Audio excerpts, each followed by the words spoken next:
Look at you. You're like Magic Mike, only, I don't know, sexier? Colder, definitely colder. Yo, just out of left field, decided to get down to like freezing temperatures last night, which down here, you know, you get it. You're in a nice climate zone. Like down here, that's cold. So you got a brisk morning. Yeah. Super brisk. Yeah. And it's not Lipton, baby. It's not Lipton either. No, definitely not Lipton. All I know is it felt a little early this morning, but that's just normal. Yeah, it can be. Did you now we're running around. Did you send the link out to the chats? I sent the link out to the one chat that I'm in, the Legion chat I'm in, plus the Goon Squad, and into the two ladies that we usually send it to. Yeah, I'd send it out to a couple people. I normally send it out to Steph, Caroline, and JB. I was talking to Caroline, so I didn't want to send it in the middle of our conversation. Then I think I completely forgot to send it. No. I was sitting there talking to her about she was this Prince of England, and then I'm like, yeah, I'll look at it later because I'm balls deep in the rabbit hole of the American Revolution right now. I have to go back to. I haven't gone back and watched any of the rest of it. So, bro, I finished it. Damn, proper job. Not only did I finish it, that's over 12 hours, right? I also got in all 4 episodes of Stranger Things, and then I'm a little better than halfway through. Ken Burns was on Rogan about 2 months ago. I thought now that I watched this, I want to go back and check out his interview, which is really, really good conversation.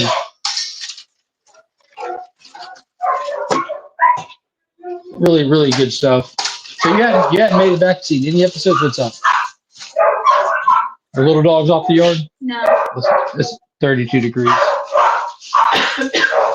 Yeah, normally I'd say leave them out there till we feed, but they ain't built for that. I know how my dogs acted this morning.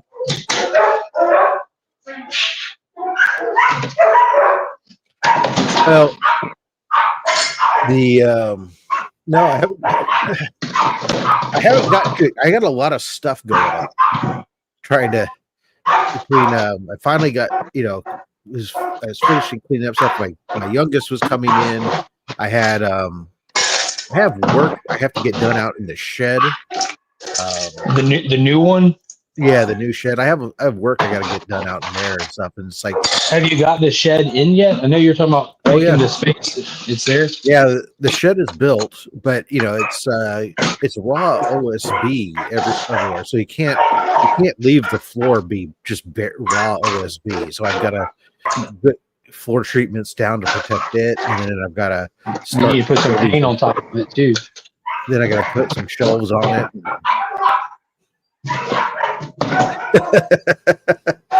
Beckerman, yeah, here, not far off. But yeah, I get hit. Oh yeah. So anyway, so I got some shelving racks to build, and then when I'm looking at it, it's like, oh, there's an old fence post that used to be. Was a gate right in front of the door, so the post came out, but there's a piece of the concrete footing is there still, and it's unlevel, so I have to get the sledgehammer out and crack that down and break it up, and there's just a lot of stuff that needs to get done out in the yard and stuff that is taking me away from that. And so when I get down at night, when I finally sit down to watch TV lately, it's just been when I'll hop on the treadmill and I'll put on some YouTube and watch some of what people are doing. And then, I sit in my recliner and I'm usually passed out. It's pretty quick. Well, you got to go through the hit list because I know I made it to your little members only live stream, but hit list for the main menu items, not everything, but hit us with how your Thanksgiving went.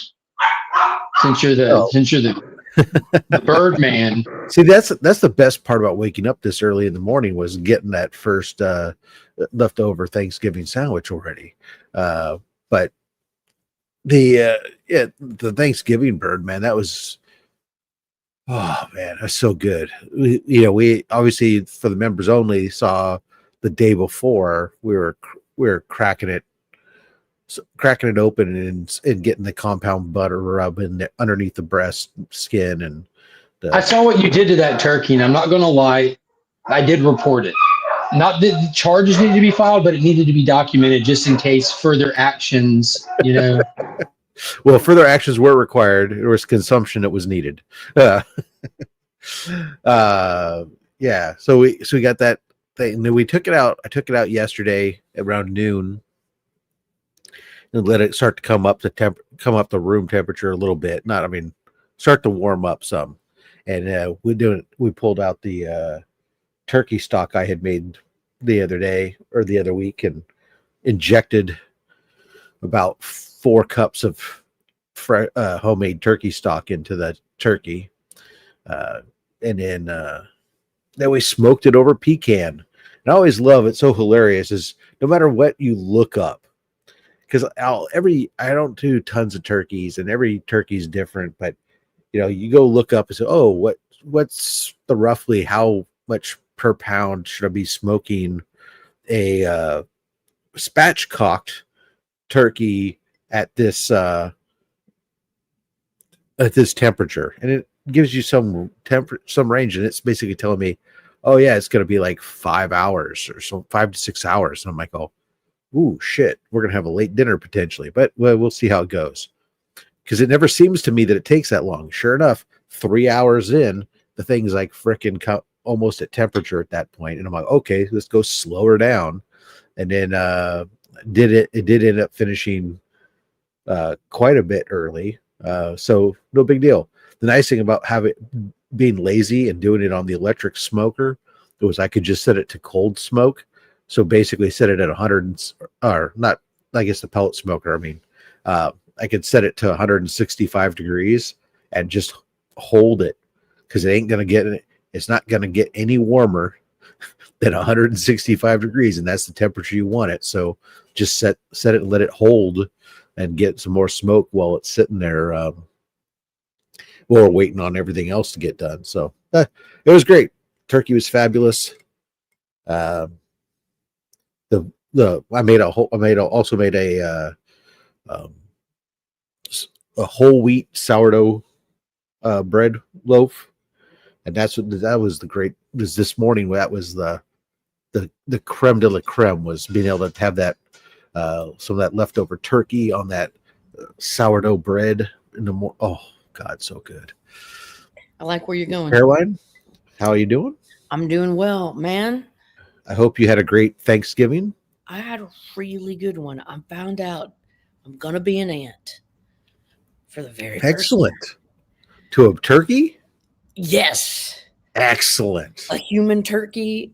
My sister has got a turkey in the oven, and man, I am so excited for her. This is all she's like 33, and she's been wanting to have a baby for so long. They've been trying and all that bullshit. And so I'm just so happy for her. They're like 11 weeks along, and nice. Yeah, she's glowing. Man, fresh blood, baby, fresh blood. Gotta get them in the family. See how crazy they're going to be. I'm excited. Lady F's going, let me indoctrinate the child. Exactly. Auntie. I just can't wait. Oh man, it's going to be so fun. You tell her that you'll put the broom away, and at least when the baby's over for a bit. Spoil that little fucker. I was like, Anna, I gotta be so nice to you now. I was like massaging her feet. I was like, oh, is baby tired? We got to take care of baby. So I can't wait, man. That new baby head, I love smelling new baby head. Some pheromones. It does something to a female's brain. I swear to God, I gotta do lines of new baby head smell. and then grab their little feet and go. Oh my God. Yeah. And their little rolls, their little fat roll, and like their hands, they got those little tiny nails and They're shit. absolutely scrumptious, aren't they? Oh no, you just want to aggressively eat them. Let's say hello to the chat real quick. We haven't done that yet. Acknowledge everybody. 2002 Warlord. Hello. Matt, good morning to you. Painted Pages, good morning. Of course, Beckerman. How can we have a good morning without you, sir? He was talking about spatchcocking all over the place. Oh, cool. Yeah. Good morning, Brian LCS. I made turkey and ham. Ooh. I have a ham in the fridge. There was only 4 of us this time. It was just my wife, just our family. My in-laws are on a multi-week trip, and my parents are still down in Palm Desert. My dad has been recovering from multiple procedures and whatnot, so he's not up and mobile. We'll go down and see him for Christmas, but so yeah, it was just 4 of us. So I thought that I was probably doing enough damage with a 17-pound turkey for 4 of us. And then I got a ham in the fridge that we'll probably do before my youngest heads back to school. That's cool. Yeah, we just had turkey. We just had bird. But man, it was all like homemade, and there were so many sides. Like it was that's it. Like just for 4 of us, there was mac and cheese, there was mashed potatoes, there was stuffing, and green then because beans. we had no. My wife never got around to making the veg. What the hell? Green corn, broccoli salad. I was gonna be down for some green beans. I mean, the only veg there was actually green beans. I was technically the only style. person. I was the only person who had veg because instead of mashed potatoes, because I'm supposed to limit my carbs, I did mashed cauliflower, which it can be good if you make it right. It can be good. Yeah, mash it with some butter, and then actually, what I did because my wife actually used the blender, so it kind of came out really super creamy. Yeah. I ended up taking about a tablespoon or 2 of potatoes and mixing it in to give it a little more substance to it. But it real product. It's amazing. You take that with some gravy and on a plate with turkey and start mixing it all together. It doesn't. Can't tell. Yeah, no, it's all good. Yeah.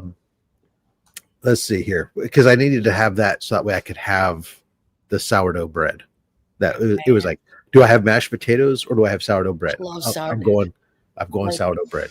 There's these Amish people that live like where my grandma used to live. I mean, in Shelbyville, which is like a little while. It's like Shelbyville. We hate those guys. Yeah. Well, anyways, like, but we know how they got on the map. These Amish people would sell their bread, and they would sell like loaves of sourdough, and that stuff was the bomb. Yeah, I make my own. Like it's one of the remnants that hung on after COVID. And everybody else was making their thing. My starter's still going, and I still pull it out. Gross. Where do you have it? In your fridge or? Yeah, I keep it in the fridge usually, and then I take it out periodically, and aerate it. Yeah, change it out, feed it, get it, leave it out for a couple days, feeding it daily, then make sure it's all healthy, and then put it back away. And, give it a few. So but I made it with a whole wheat. So it was a whole wheat sourdough instead of the regular white sourdough. The difference is the wheat ends up being a little bit denser, but it's still super good, super tasty. Let's see here. We said hello to Freaky Louie, who said anti-fantastic. That's right, Boot. And spoil that little nugget. Mad Spidey says, "What's Thanksgiving?" Like a fool. We know it's this dumb like colonialism. It's the non-holiday holiday. Yeah. Well, the Canadians apparently have it, but theirs is the second Monday of October. I learned that. Right. Yeah. They have their own version. So they have some Indians who help them too. Like, yeah, different ones at a different time. It's just like they weren't included. Wannabes. They're just yeah. Remember, if you'd like to remember that all that stuff, it was all the same people. We're all the same. There was all English. No, there was divisions. They were definitely like Canadians, and we were definitely not like Americans, and we were like, no.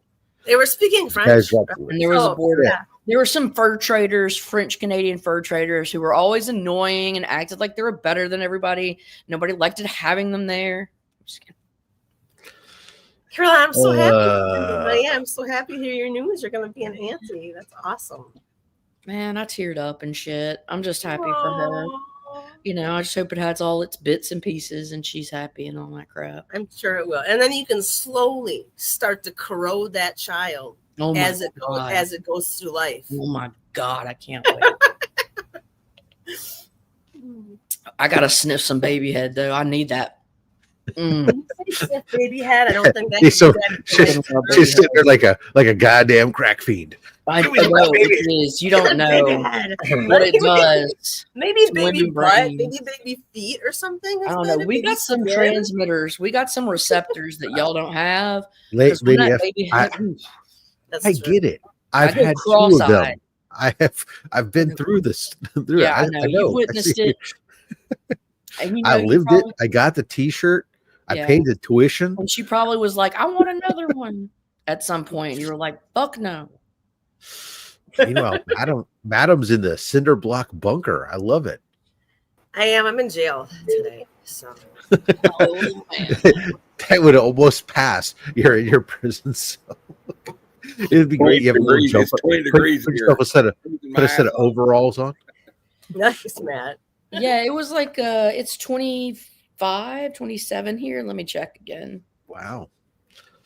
28. See, Mark, you're nice and toasty warm. I kind of feel like Randy Quaid right now. The shitter's full. I mean, you're yeah. I'm getting that vibe. Oh, yeah. No, Mark was saying it was freezing where he's at. Oh, it's even cool. It's cool-ish where I'm at for us right now. It's 44. So. I mean, yeah, for that area, that's pretty cold. I would assume. Yeah, because the one thing that, you know, it's one of those weird things where the Pacific Ocean, despite the fact that it's a cold water ocean compared to the Atlantic, it still helps to regulate the temperature such that we seldom get it all that cold. Helps to keep us from dropping too much because it absorbs a lot of that. So it also helps us to keep from getting too hot. It's amazing the way the big bodies of water work. Tell us more about weather, man. I can't. I'm not a weather expert.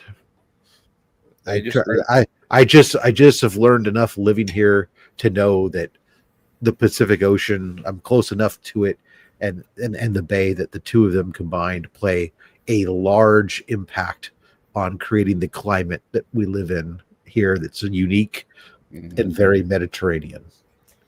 They just released the first names for guest list for Heroes Con this next year. Oh shit! I did see that they announced that they were on set. Tickets were on sale and such. And yep, very cool. Just to throw this out there, HBO Max is on sale for $2.99 a month for the next 12 months. I think you have to buy the 12 months at one time. I thought the John Adams was on sale. And I bought it. And you could have got a year of HBO Max and it would have been included. Sorry.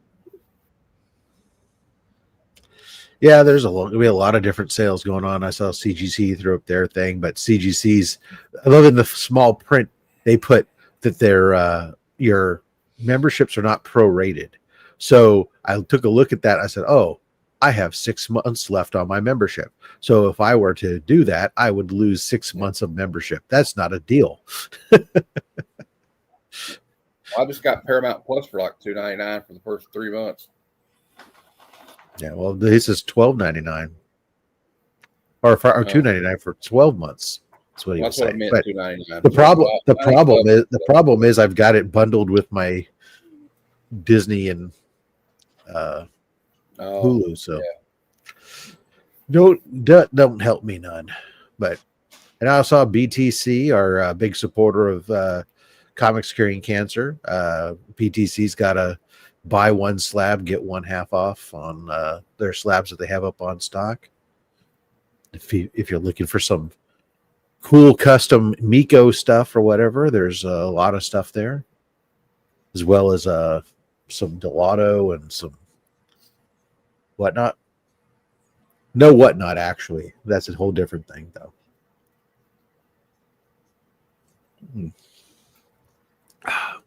I'm excited. Going to a con tomorrow. One of my favorite Captain America artist is going to be at Heroes Con, Steve Epting. Oh, right. Epting's cool. Sorry, what was that, Lady F? Or Madam? Would you say the con you're going to is? Oh, San Francisco Fan Expo. Fan Expo. Yeah. So Is there's Cali Comics was talking about the other day, Rob. He said he was going to one. Possibly, probably, if it was this weekend, I've got to imagine. So Yeah, I know he's this weekend. Yeah. Yeah, I know he's here in the Bay Area. I didn't reach out to him, find out what day he's going. Oh, okay. But it's a weird one, and it's like it's Friday, Saturday, and Sunday, so it starts today. But today it doesn't start until like I think it's like 3 p.m.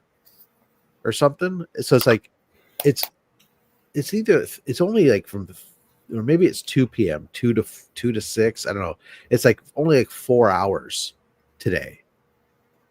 And then they're like mostly trying to drive the idea of they have a whole bunch of evening activities and parties and whatnot.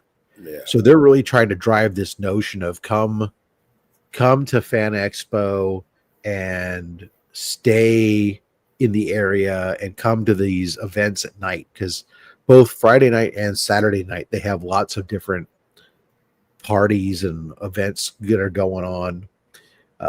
But I'm like, I'm not driving up to San Francisco for Friday because I'm not going to stay late for the parties and shit. And then Saturday I'll go up there, and the funny thing was I got invited.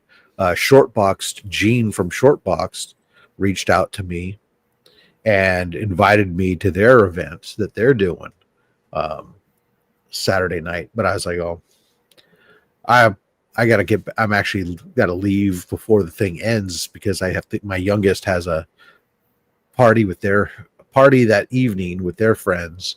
So I got to get them back in the area for that. So I won't be up there that late. And he's like, okay. But San Francisco Fan Expo to me is not a con that I need to spend more than one day at. It's just not.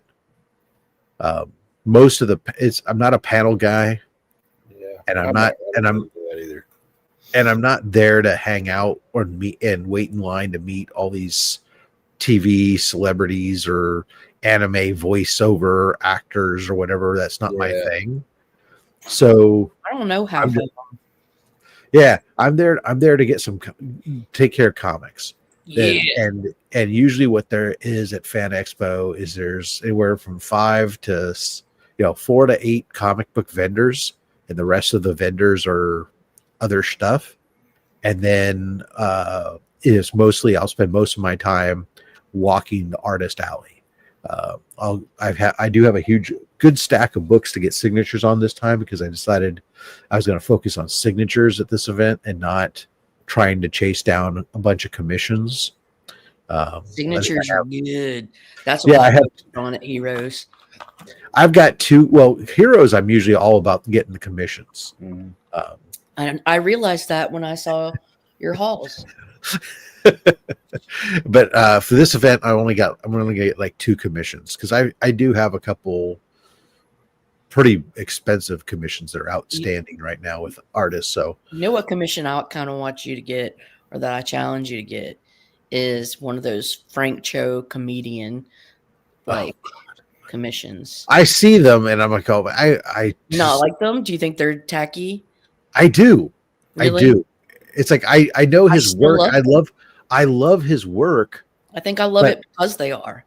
But I couldn't do one of those. I love the lowbrow with the high, like his penmanship, the finesse of his hands and the filth of the humor. The only way I could, okay, I could potentially see. There's some really funny ones.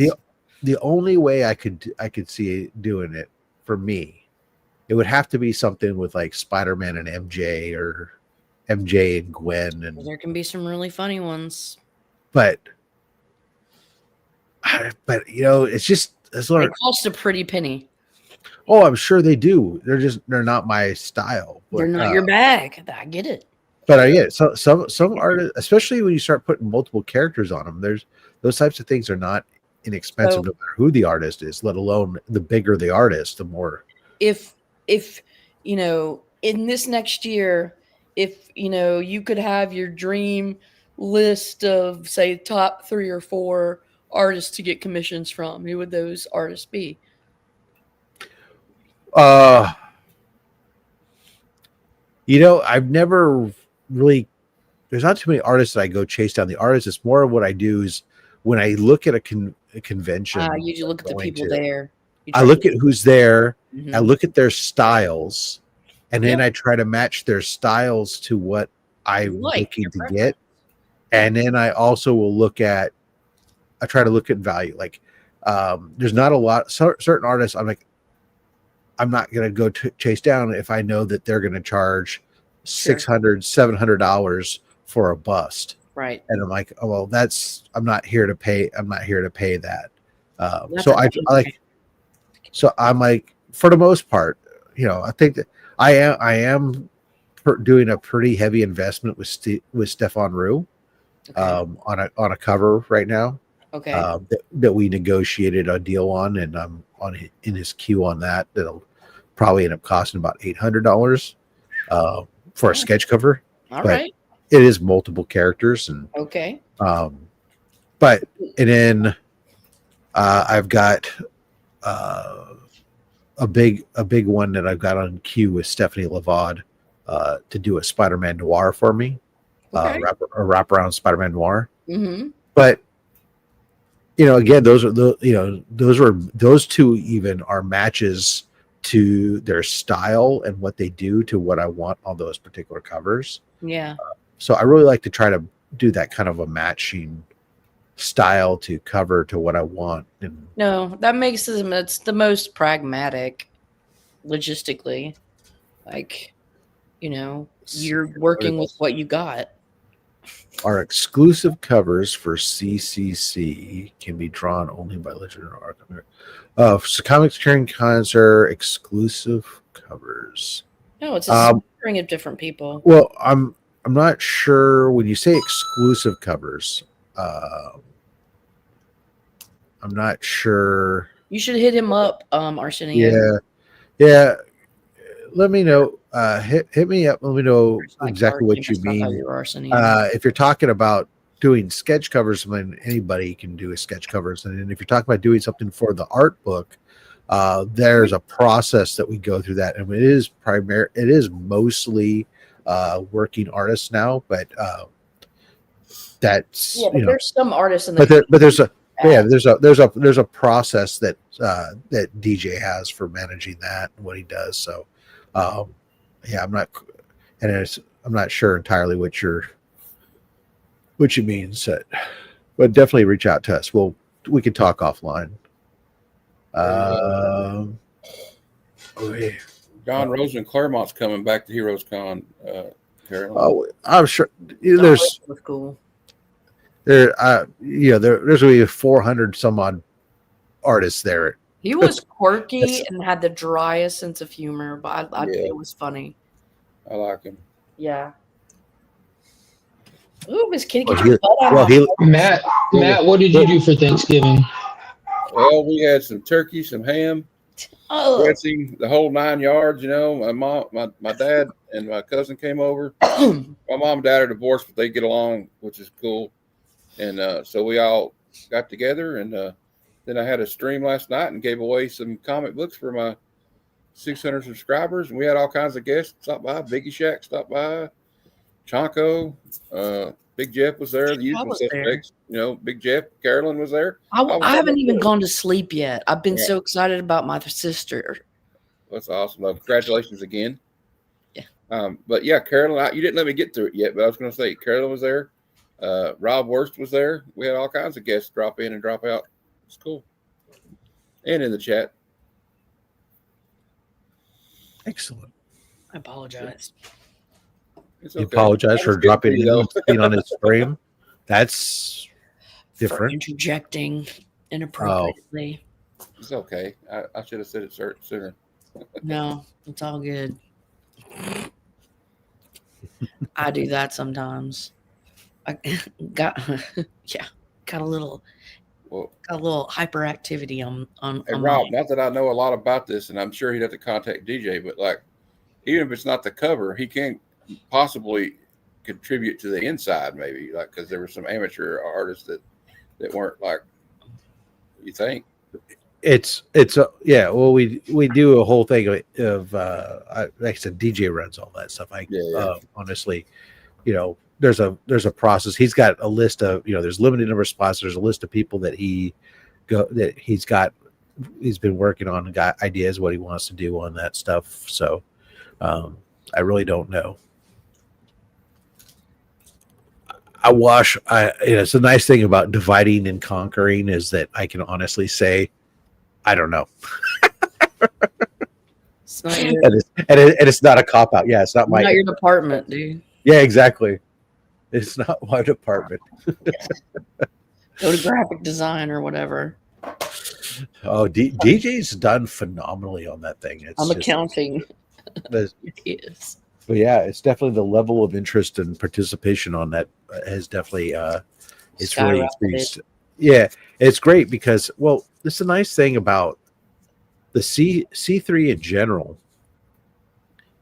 With each progressing year, as you do more, there's more and more legitimacy that gets added to it. And each year, more people find out about it. And one of the things that we're really cognizant of is with the professional artists, right? So we love to use the Heroes Con as that opportunity to start to network with these artists. And throughout the year, same thing is like I'll be as I'm doing my commissions or as I'm getting signature stuff, I'm always making a point of trying to, talk to the artists about a little bit about it, just kind of drop nuggets and drop seeds. And then later on come back and try to harvest those seeds, right? When I'm soliciting commissions or sketch covers or whatever for the donations.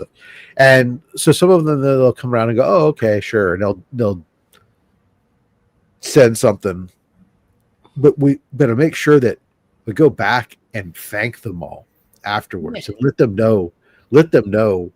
We're all out here grooming artists. Yep, that's exactly. I'm at my white panel van looking for artists. As the van says, on the outside. No. It says free paint brushes and art supplies. This free art. Yeah, supplies. free art supplies. Exactly. Oh god.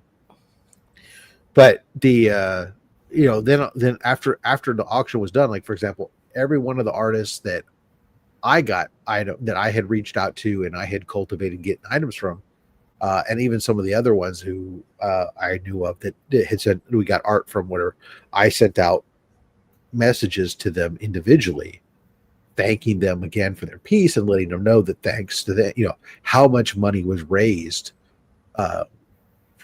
because of that. And all of a sudden, like the response back then was almost instant from every single one of them going, oh, wow, that's amazing. And then going like, well, hit me up earlier next year or hit me up next year too.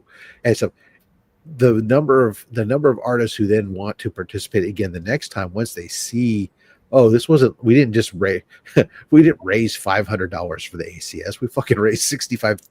Mm-hmm. And they go like, oh, okay.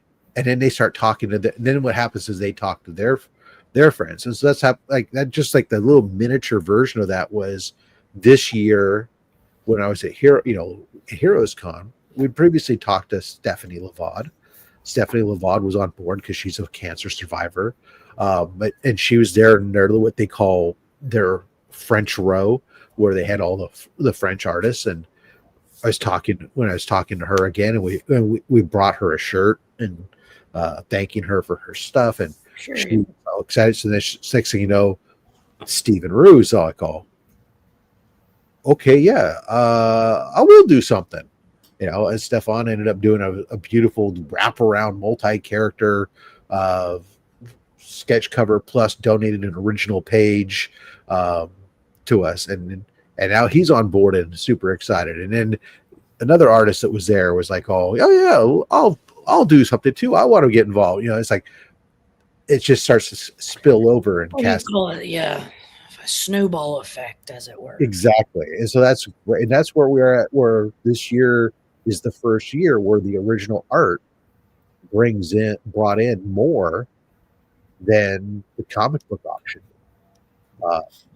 Yeah, to answer the queries and questions about the art book, the intended goal of the art book is to be filled with 100% top tier professionals in the industry. It's not a community art book. It includes community artists, but the goal every year is that just elevate, and it's like an avenue to get to creators and get to participation and stuff like that, and also to work with people that haven't been worked with before.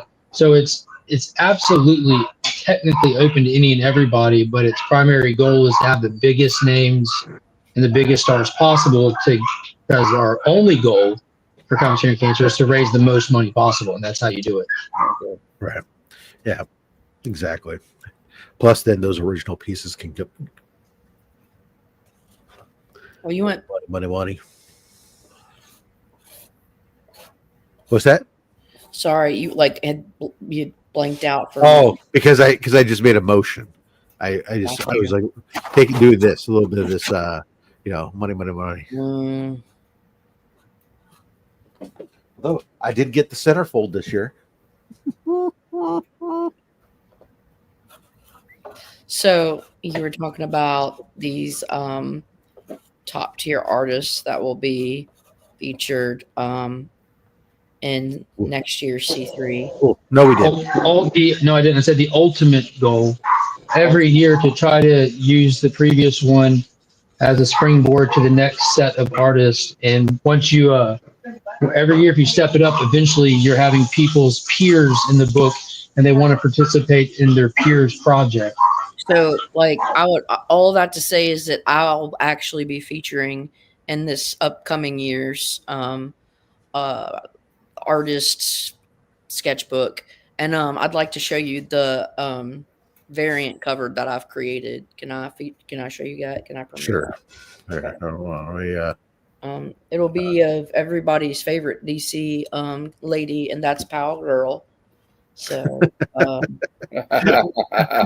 nothing but I like that you spelled it correctly. Thank you. Nothing but I the really best. like your Basquiat take on it. Thank I you. love that. Yeah. So, and I'll sign it, and date it and shit. So, but anyways, Beautiful.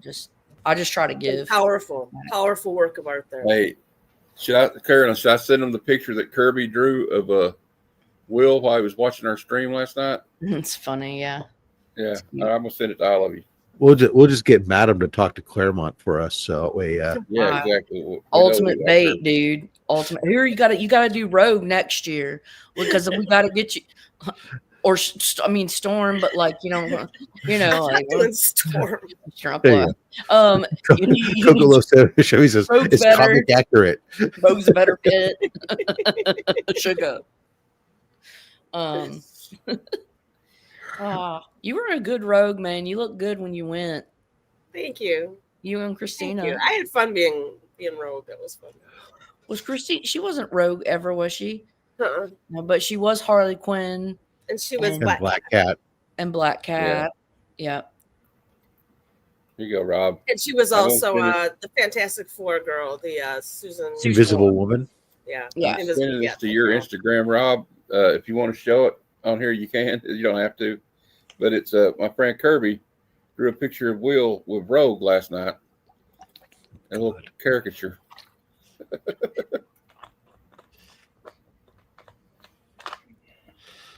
I guess because we're talking about it, I guess I'll bring it up. Let's see here. I wouldn't know that was Vogs. He's not laying down. I know. Yeah, right? Coming from that one perspective. I sent it to you too, man. And Mark. Oh yeah, that's right. Yeah.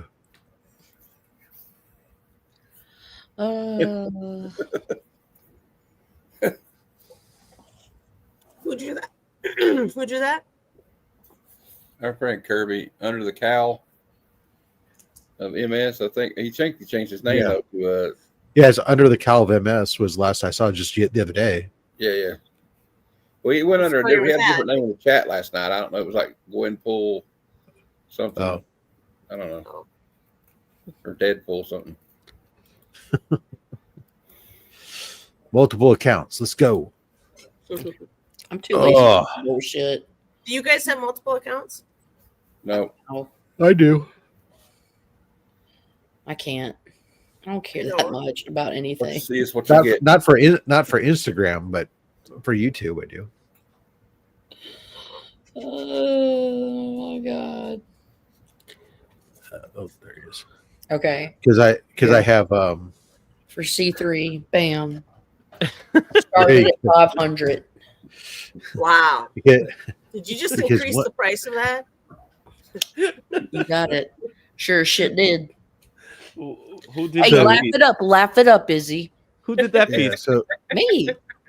The You one did and that? only top tier artist right here, girl. Oh, it's definitely top tier. I can tell you Thank that much. you. Now, if you put nipples on that, that might go for another 100. So. You know what I'm saying? Make some big ones. I got toothbrushes. I'm going to hell. I draw bigger boobs. Jesus. Yeah, man, I don't Oh, think better. Oh, better. Oh, sorry. This is peak artistry. Talking about you can draw one better. is bigger than the other, right? One is bigger than the like other, right? normal. Like That's nature. natural. Like nature. God. I don't know if you've ever seen a woman, Izzy, but yeah, I know. No, I'm just married. Symmetry is fake. Do tits feel like sandbags to you? And I was thinking the same thing you just said, Kurt. 40-year-old version. Yeah. I have multiple YouTubes because I have one. Actually, I have one that's for my barbecue channel, which is different content. Right? Oh, really? Yeah, really. Barbecue channel. I would argue it's his better channel. Barbecue side of you, you know, like you didn't know I do barbecue. Depends on I never what get a you chance know to you see value. it. So can we? There's not a lot of content there. I don't do a lot. It's a case. What are you doing? You got the It's very apron on meat and everything? specific. But if you gotta use it, occasionally I throw up a short. That's it, and that short is usually me just panning over the meat or something. Sometimes me cutting it. Sometimes me slicing it. Sometimes there's not a lot of content there, but there is a lot of meat porn on there. But I did see the live that you had the other day when you were the members only live, right? Every once in a while I'll do like so that I did it on the members only live just for the main channel. Look, there's less than 100 subscribers on the barbecue channel. That's fine. I don't do enough. I don't do content there. We got to build that sucker up, man. That's what it is. There and then just even just my main account though, like you have your the way I configured it. There's my normal YouTube profile, but then the Fat Stacks is a sub profile on it. So it's with it's two separate account logins and everything. It's two different accounts under one master login.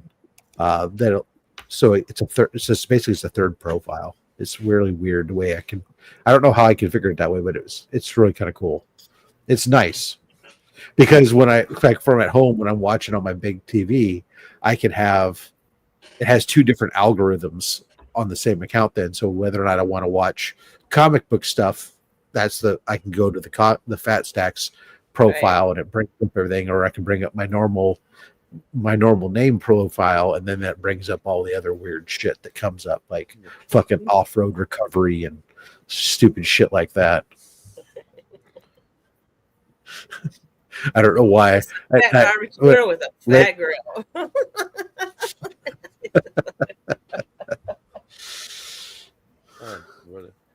How you guys doing? Happy day after Thanksgiving. Happy Black Friday and all that. Hey. What a busy. Yeah. How was everybody's Thanksgiving? All right, pretty good. How was yours? I ate. I then sat down. Then I went to bed. I would say Jesus, that bad, huh? No, I'd say that's amazing. That is the Thanksgiving I want. Okay. There was family. Yeah. Nothing remarkable in between those activities, though, right? Oh yeah, the food. Oh, okay. The food was definitely remarkable. It was everything I wanted and more. What Maybe was a little your favorite too part? much. The eating. What's your favorite thing to eat? What's your I favorite? can't. You Oh, can't even that's a narrow hard down one. your favorite thing to eat at Thanksgiving. Come on. No, because I'm not a turkey guy. So Yeah. You're fired. I was going to sorry. show It's you. just the thing is that our house we never really had turkey until recently. As far as Thanksgiving. Besides So it's a turkey, Puerto what's Rican. your favorite I get thing? it. I get it. You're a Puerto JD Rican- Vance guy. I get it. No, JD Vance is definitely a turkey guy. Have you seen that guy? No, he's very anti-turkey. Did you not listen to him? Because he said that ate them turkey is all. shit. He's so fucking weird. Because he's never had properly prepared turkey. Or real sick. Remember, we're a Puerto Rican household. So a Puerto Rican household, we have usually our turkey is pernil, which is really roast pork. That's our turkey. And you could ask most Puerto Rican families, that's usually the case. But we did have turkey, and I did have a slice, and it was good. Izzy's turkey secret Did is you have fentanyl. cranberry? Did you have cranberry with the slice? No, I don't like cranberry. Whoa. That's fair. Same. That's fair. Yeah, I'm not a cranberry person either. I like like the- but I Cranberry's do like the necessary on cranberry. Thanksgiving to have it with turkey. But I do like the Cranberries. They're a great. I think they were a great band. I disagree, and because I'll tell you something on our radio station, the Couch album. They think the Cranberries are like some sort of god, and they will play the Cranberries like every single day, nonstop, and it drives me fucking crazy because they're my favorite radio station. Okay, but do they play the same song or do they play the other song? Because Zombie was an outlier song because that wasn't really their sound. It's true. They were a little more poppy. They were more mellow. Like I like Linger. Salvation's a great song. Have you ever heard Salvation? That's a great song. Salvation. I don't understand. It doesn't sound that great to me, but if you're as good as your art, Lady Fantastic. They had two songs I like was Linger and Ode to Family. That's a good one. There was which is Dreams is another great song. Oh, yeah. Dreams is like they were great. Shout out to Dolores O'Riordan. She's no longer with us. She's passed away. Yeah. Anybody ever listen to Mazzy Star? Yes. I do. I actually don't like Mazzy Star. Oh wow. I like it. Yeah, that's too much for you. Dream into you. No. Yeah, he is being more tolerant with this crazy ass singing of ours. Yeah. But besides that, Community changed the lyrics of. I always thought that Linger was about a fart that wouldn't go away. Wow. Crop dusting. Wow. Yeah, crop dusting. Yeah, Matt. Thanks for changing that song for me forever. But you don't like them. Maybe you like them now more. You're welcome. Like next time I'm gonna hear it, like. Looks like my cousin ruined a Tiny Dancer for me by Elton John. She always sings "Hold Me Closer, Tony Danza." He probably was singing to Tony Danza. Who knows? Actually, I love. It's real. Sorry, go ahead, Rob. No, I was just saying. Never mind. I was going to go. I was going back too far to something else. Never mind.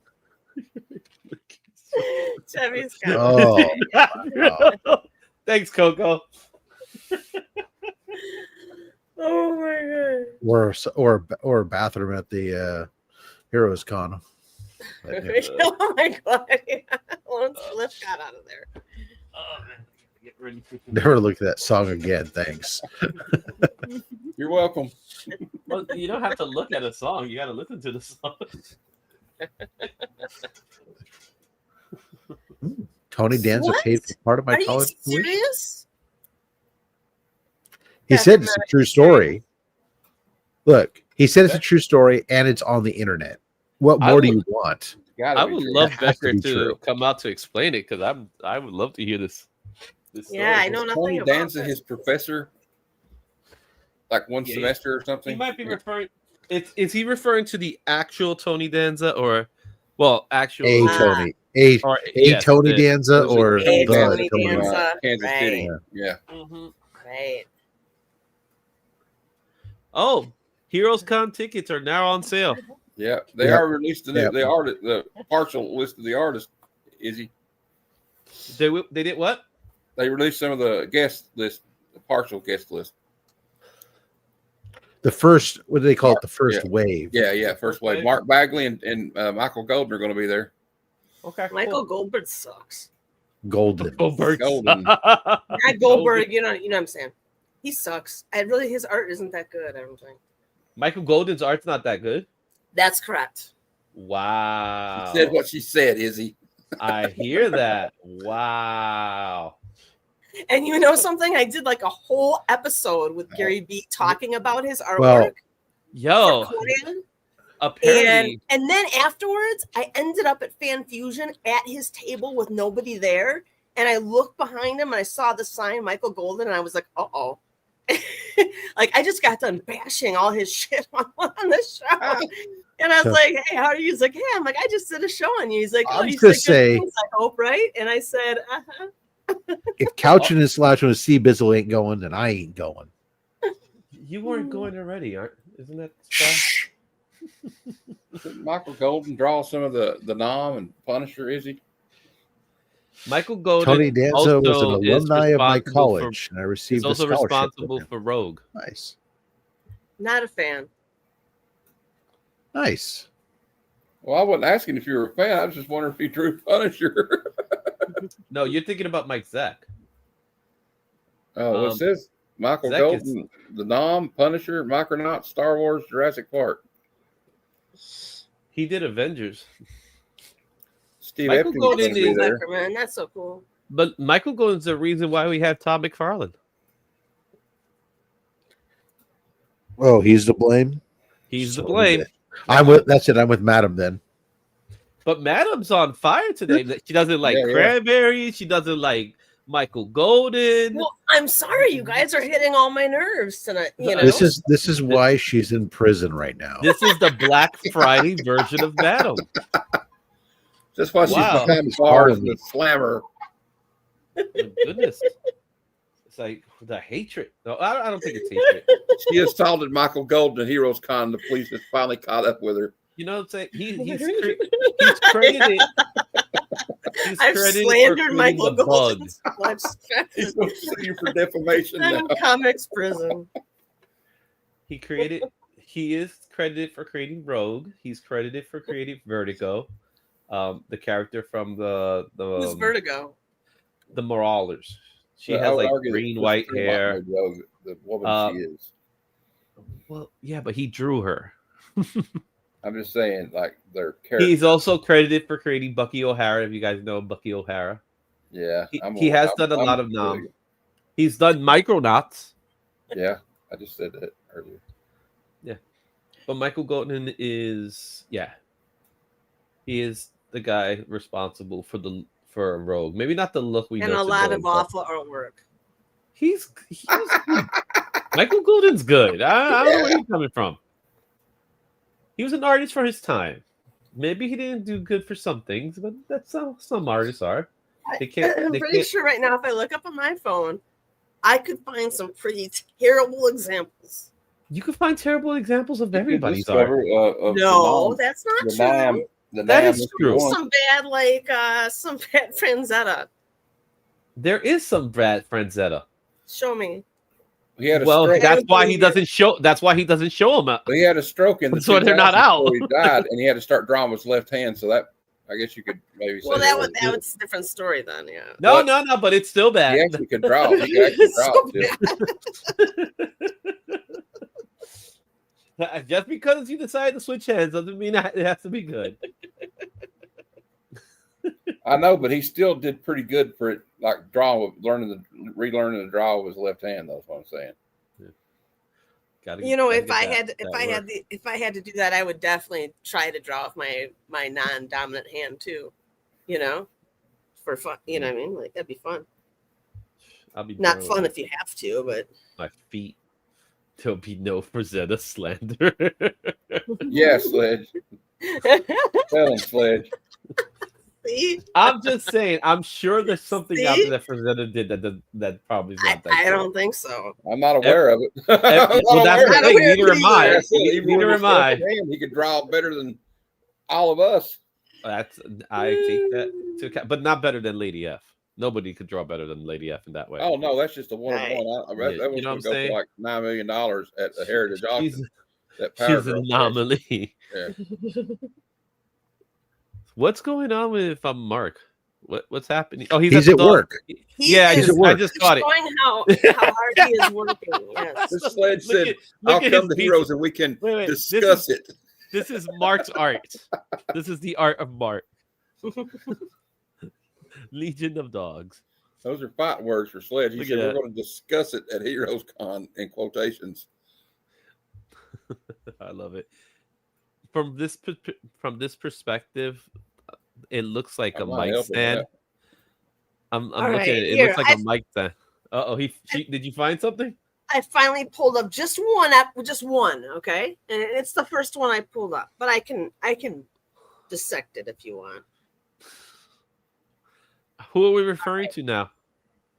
Michael Golden. Okay, the golden one. Okay. The golden one. All right, I pulled up this one at Savage Sword of Conan and Alberto. I think this is him, right? This is Michael Golden. I don't know. I have not send it to me. Send it to me on that. Okay, you said Savage Sword of Conan. Do you know which issue it is? Or is it interiors? I think it's an interior, it looks like. Okay. All right, I'll pull up something different here. Mark is working in a Vietnamese restaurant. Like, I don't know. He might be. No.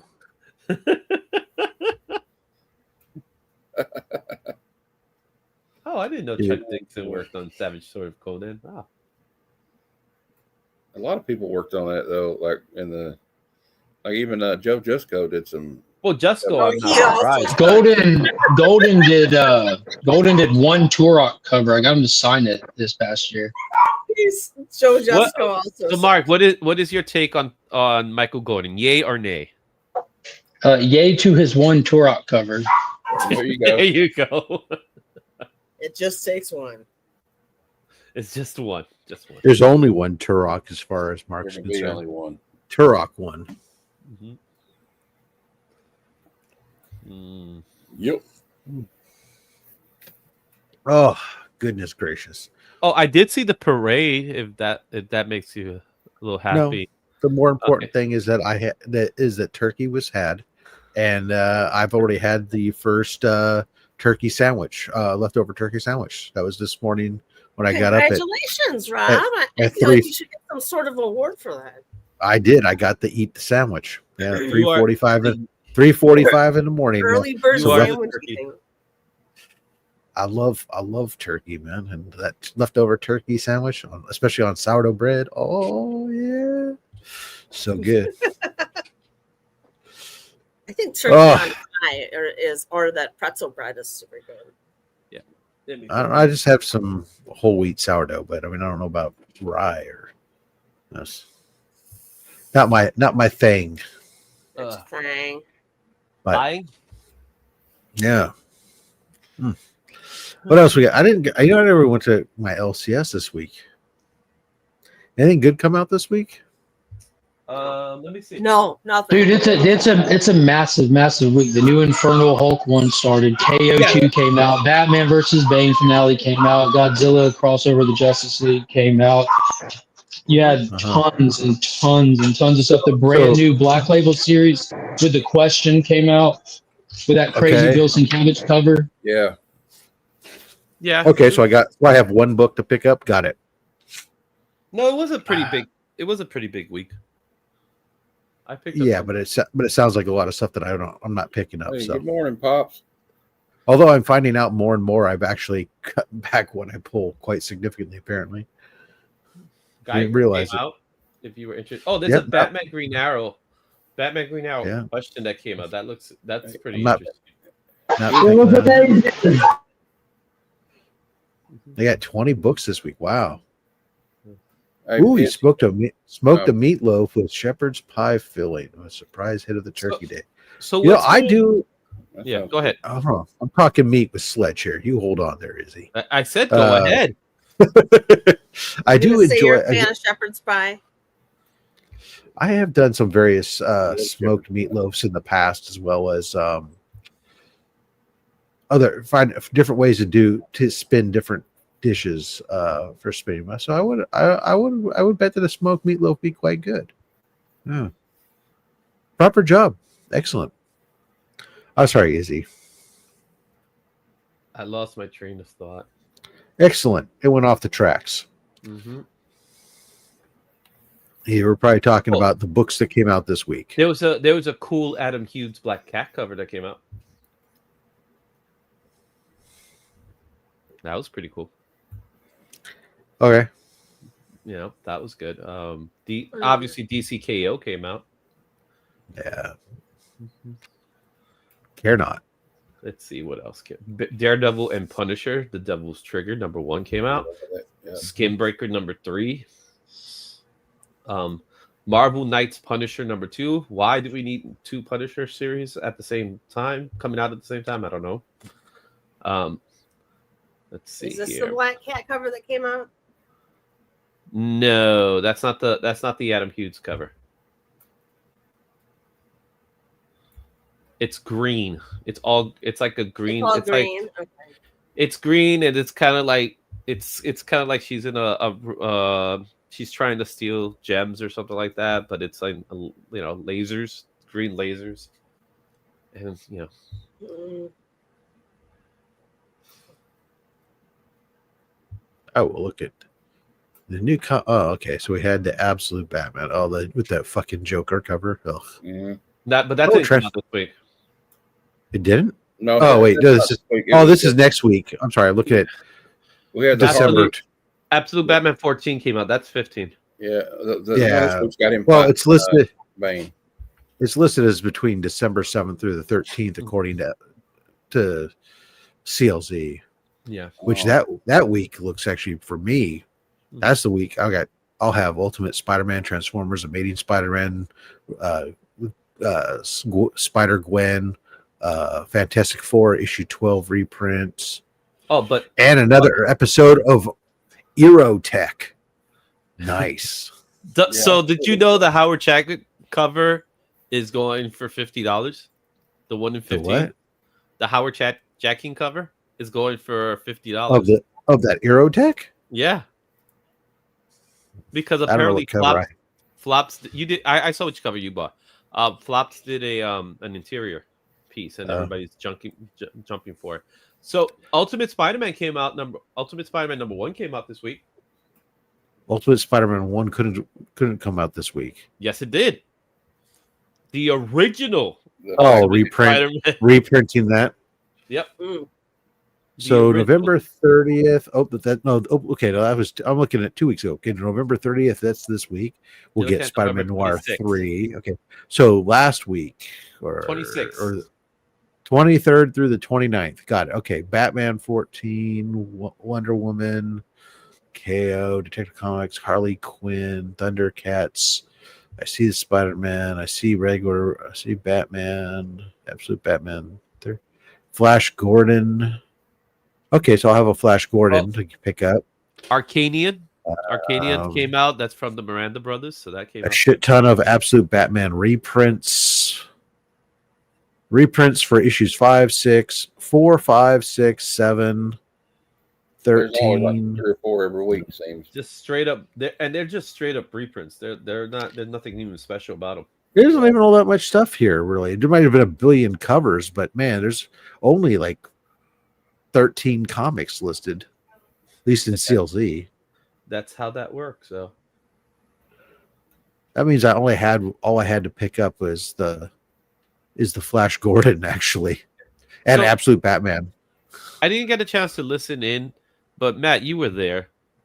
Is Chris' show actually staying at 7, or he's still waiting? No. It's gonna stay at its regular time because I'm gonna be hosting it there. Oh, so you decided that you're gonna take over while he's gone? Yeah. All right. That's It'll still good. be on his channel. Yeah, I figured It's that just- part. It's just I'll be there. Hey, Drew. Good morning. I'm already getting there's a lot of reprints on these things these days. Back, sorry. That's making my head Second printings, third printings, Gotta switch it fourth printings. Sounds like going through. Wow, that's actually pretty cool. So Heroes Con, as you guys mentioned, the tickets went on sale. A 3-day advance pass is $75 per person. That's really good. Hey, Izzy. That must be the advance. That must be the early bird price. Yeah, it is. Izzy. Yeah. Yes, sir.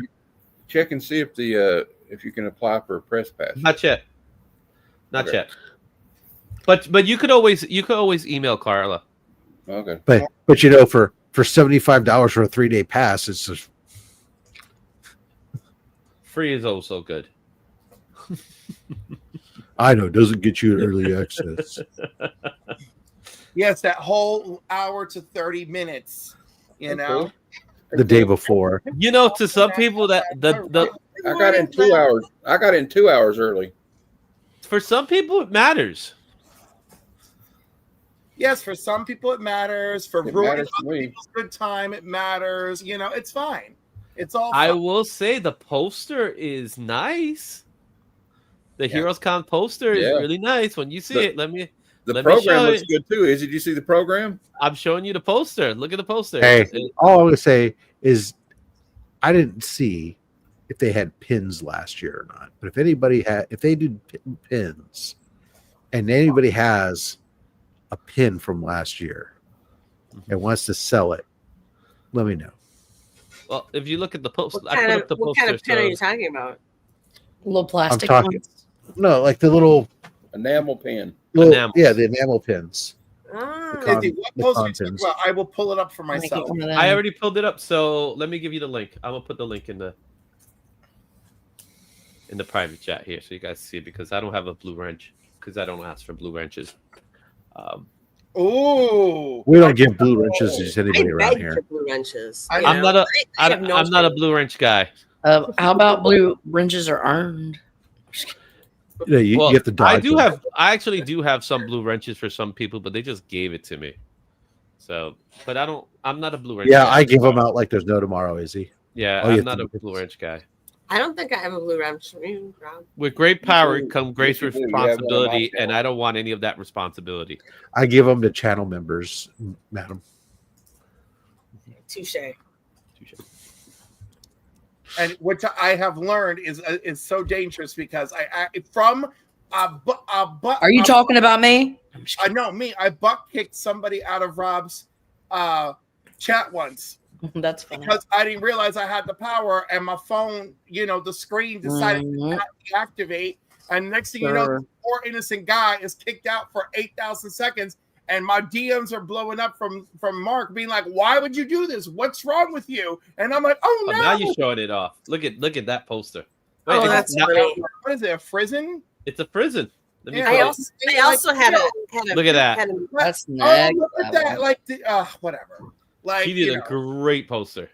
yeah. I also had That a was her mistake, exclusive Cliff, when I poster, I think. accidentally booted Neil. I accidentally banned Neil, and I couldn't figure out how to unban him. And Somebody to had, this day, I I found out last still, night somebody I had still blocked don't know two how to people from my- unban him, and he's still pissed at me. You see, that's why I don't want the blue wrench. I don't want that. I don't want that kind of power in my life. I don't need it. I don't need it. It is I hard know. to wield the power of the wrench. No. Please, no. Do not give me blue wrenches. Well, anyway, I was going to say the program is a Frank Frazetta picture. Yeah, and that was Is it one of his better works? Yes. So what is the latest on your tattoo? Yeah, well, COLLECTABLES won the giveaway, Drew. So it went off well. We had like 20 people enter it, so we had like a lot of people watching. So it was pretty good. Oh, Sketchbooks! Yeah, I'm ready for today. You won that. Sorry. It was a good show last night. All right, now we go to Cliff to answer the question that Madam asked. Thank you. So, time has been against me on getting the tattoo. I hope and pray to have it done before my birthday, or maybe I will just have to do it on my birthday. Ooh, and we'll just tattoo. take off. Right, because I'm going to take a long weekend for my birthday, as I always do. So at least this way, I'll just be celebrating my birthday all weekend and rubbing Abilene or whatever the stuff is called, and just not deal with humanity. So yes, that is. So have we decided how When it's is going your to birthday look? again? Is it going to be full color? It's going to be black and white? Is it? As of this time, it's black and white. We'll see. Good. Okay. I approve of black and white. But we can always upgrade, can we? If you people, Izzy and Izzy Force and I put money down for that. If y'all remember. put in, I did, if you recall. when When we were all talking about putting that extra money, I said I would know, be down. like you said you would. Okay, yeah, that's different. Yes. Look, right here. I got all the cash. I got it right here. I got that. I get that. Come on, it's raining money out here. Well, that is Monopoly Actually, size money. is- Oh, this ain't no Monopoly. This is the real thing. Oh, okay, looks better. Oh, Come back from the strip club, I see. your hands were deceiving me. That's Is what he I the do. high roller? I'm a high roller, man. People often use the size of their hands to deceive you. This I'm is not very- showing you the I'm not showing you the serial numbers. Big hands just means big gloves. Listen, True. I'm going to Speaking of- behave because it's the day after. Speaking of Thanksgiving. gloves, Okay. Wear protection. yes, because these are the only two fingers that matter. Then you're doing it wrong.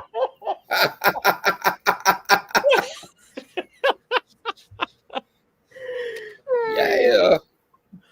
I gotta get ready for today, guys. I got a sketch show. All what I know is that, man, I'll tell you, when we have a big cook like Thanksgiving, I know I've done my cooking because I went through a half a box of gloves, changing gloves constantly while I was cooking, working on the stuff. Anytime, well, because whenever they're nitrile gloves, yeah. Because I always use gloves when I cook anything with meat, especially, or if I'm doing a lot of You're cooking. missing all those good juices, those good oils from your hand getting into the meat and flavoring. Yeah, and salmonella. I'm also missing the cross contamination of stuff Bacteria. and everything else. Yeah, I use to challenge people's guts, a little bit. I'm sorry, I don't do that. I have separate cutting boards for vegetables, then for cooked meats, then for raw meats, and I have everything else. But every time I go to do something, like I'm changing out gloves constantly, even when I just because I want to grab something or do something different or whatever. And I was showing, like, on my live stream, we were taking the seasoning and put it inside of a plastic bag. It's that way you can grab the bag with your hand and then not get the juices and whatnot on the seasoning container. You can just throw away the bag when you're done, all that stuff. Yeah, have you ever thought about washing your hands instead of like using up so many it doesn't work, though. disposable gloves? It's a lot of oil. Every time, so when you're doing stuff, you can absolutely wash your hands. Don't get me wrong. Yeah, but so I'm saying you choosing to take waste plastic or that nitrate or whatever, and then weird. Then those gloves, and then instead of washing your hands. I am voting with Rob on this. Okay, I have perfectly good BPA-free gloves that I use, and on top of that, you do not realize how much time you spend washing your hands when you're dealing with so many different food products as compared to just changing the gloves. Yeah, if I'm going to do that stuff, I would have to during the course of a regular prep, I would have to wash my hands like something like 15, 17, 20 times at least. And how many times do you wash? Jesus. Every time you switch between touching meat to touching something else and back and forth, you'd have to wash your hands. And not just, especially if you're handling raw meat stuff, you're not just doing a quick 10-second, you're having to do a 30-second detailed cleaning, getting all those everywhere. Changing the gloves out is a lot quicker. It's easier, and it's how we do it. I'm used to doing it from doing barbecue competitions and everything else when you're being watched by the food inspectors. So now that I can understand if you're doing some competition or something, right? It just became habit. Time to wash your hands, but other than that, I think like it's not that you don't have time. It's just an additional layer of protection. Nobody gets sick eating my food. That's right. Yeah. He's been food poisoning free since 1976. Look. I wanna look. If on my member live stream, I even showed. Look, one of the things I do, like for my countertops, I lay down big pieces of foil on top. We're putting another barrier there. Even though, yes, I bleach my counters and everything else, I'm still putting the foil down on top of it. We're doing that. Everything is about using different barriers that can be easily cleaned up, moved away to keep things perfectly clean and sanitized. I take it serious. All right, yeah, you got. I'm ready. I'm ready for the food and safety inspector to come to my home. I'm good. You are. Now, if I may introduce a different topic momentarily. What? I know two of you on the panel already wholeheartedly disagree with what I'm going to bring up, but for the rest of you, I just want to. Oh, I don't include you, Mark. So like Mark, you're just phantom zoned. But anyhow, the StreamYard has begun. It's 40, 52%, 53% sale yearly. Oh, that's if you're not already right on their plan. Right, and of course, all that means is make a new Gmail and log in and set it up and re-upload it. Now I already know that you and Rob are against it, but if you're poor like Matthew and I, and you're broke, it's not that I'm against it. What I'm against is the fact that they send me multiple emails on it, but it doesn't apply to me because I'm already a paid member. And I ask them all the time. I go, why can't I? Oh, because it's only for new members. Then why are you sending it to me as an existing paid annual member? Everything else, I said I'll pay for another year. Nope, sorry, doesn't apply. So just to rub it in your face. Yeah. It's just why market a new? Just do it. That's all I ask. Just do it. If you're willing to do it, do it.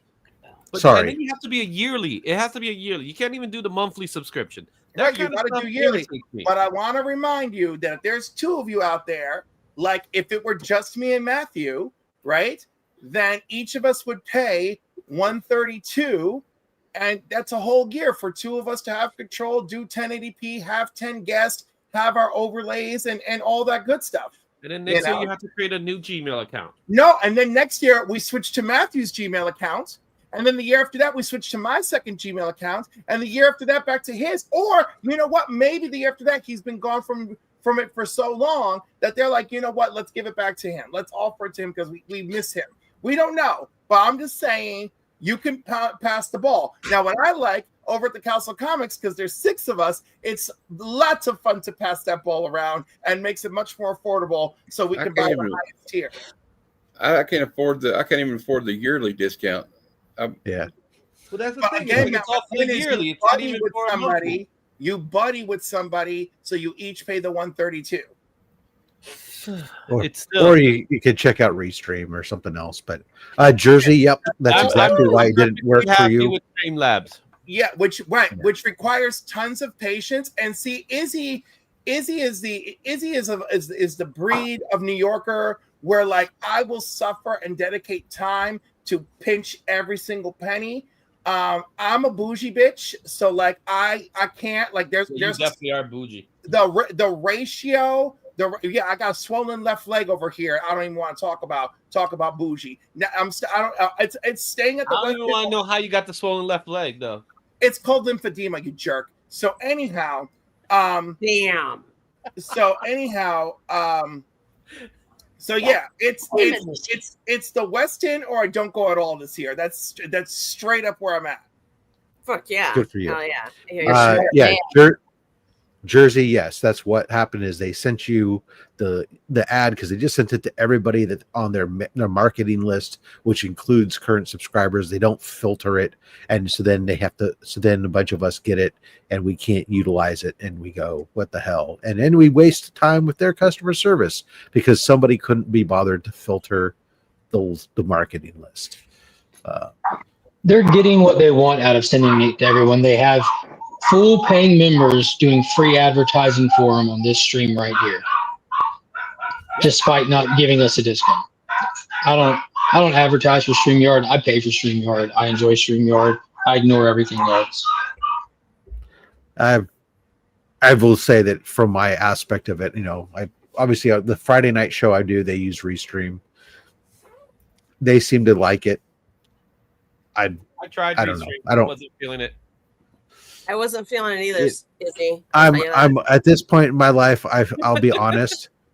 I'm now understanding why people say that old people are just set in their ways, because we are, and I feel set in my ways, and I'm comfortable with what I have. That I'll complain about it as I should. As a matter of fact, I'll even sit down and write a well-crafted letter, letting somebody know what I feel about them and their things. But I will, at the end, just carry on because I'm stuck in my ways. Harumph. Like I said, I don't have a problem using it. I just don't like when you're trying to nickel and dime me, and you're trying to get the most from me, and where you could easily do the things you do because you're proving that you could do it, but you still don't want to do it. So therefore, I don't want you. You mean nothing to me. I agree that they are the best. I will openly agree that they are the best in handling live streams specifically. But as far as just their practices, screw you. Yeah, it's one of those things that I will say. Here's what I will say, having been in a world that works, with meeting platforms and everything else like this. This works. Like StreamYard works. So I give links to people. Who have no idea what they're doing. And every once in a blue moon, I get somebody who might have a slightest bit of an issue. And usually they're either trying to click a link from an Android phone or something instead of copying and pasting, or they have a different, something else is using their camera and microphone, and you have to tell them to turn it off. But aside from that, but 99% of the time it just works for people, and that's a really good success rate, and there's something to be said for that. Yeah. And I don't have I honestly don't mind paying the extra a few extra bucks, but when you want to charge people $44 a month because they can't do the yearly, and you're not even willing to do a Black Friday deal for the monthly, and you just want everybody to do yearly, then screw you. That's it. I'm done with you guys. But it's hilarious. But anyhow, whatever. I'm just saying, I think you eat more crap than you're admitting across the board. But yeah, let's take it all out on StreamYard because everything sucks. Like, I'm just saying, 2 people, $132 each. You got a whole year with all the features. I don't care that this is not a paid advertisement. It's fine. It's great. It works great for me. I'm pleased with the product. Even better that, I got 6 people to split the bigger package with, so I can take advantage of all the features when necessary. Yeah. One thing I do like that I do have is I don't just have a live streaming platform with Streamlabs, which I will admit it's not the best, But what I do have with the price point is a lot of stuff that I could do outside of the live stream, which I also enjoy doing, which is the editing or the podcasting part. All that stuff to me, I like a lot. And that's why I'm willing to spend that kind of money rather than to give them $44 a month.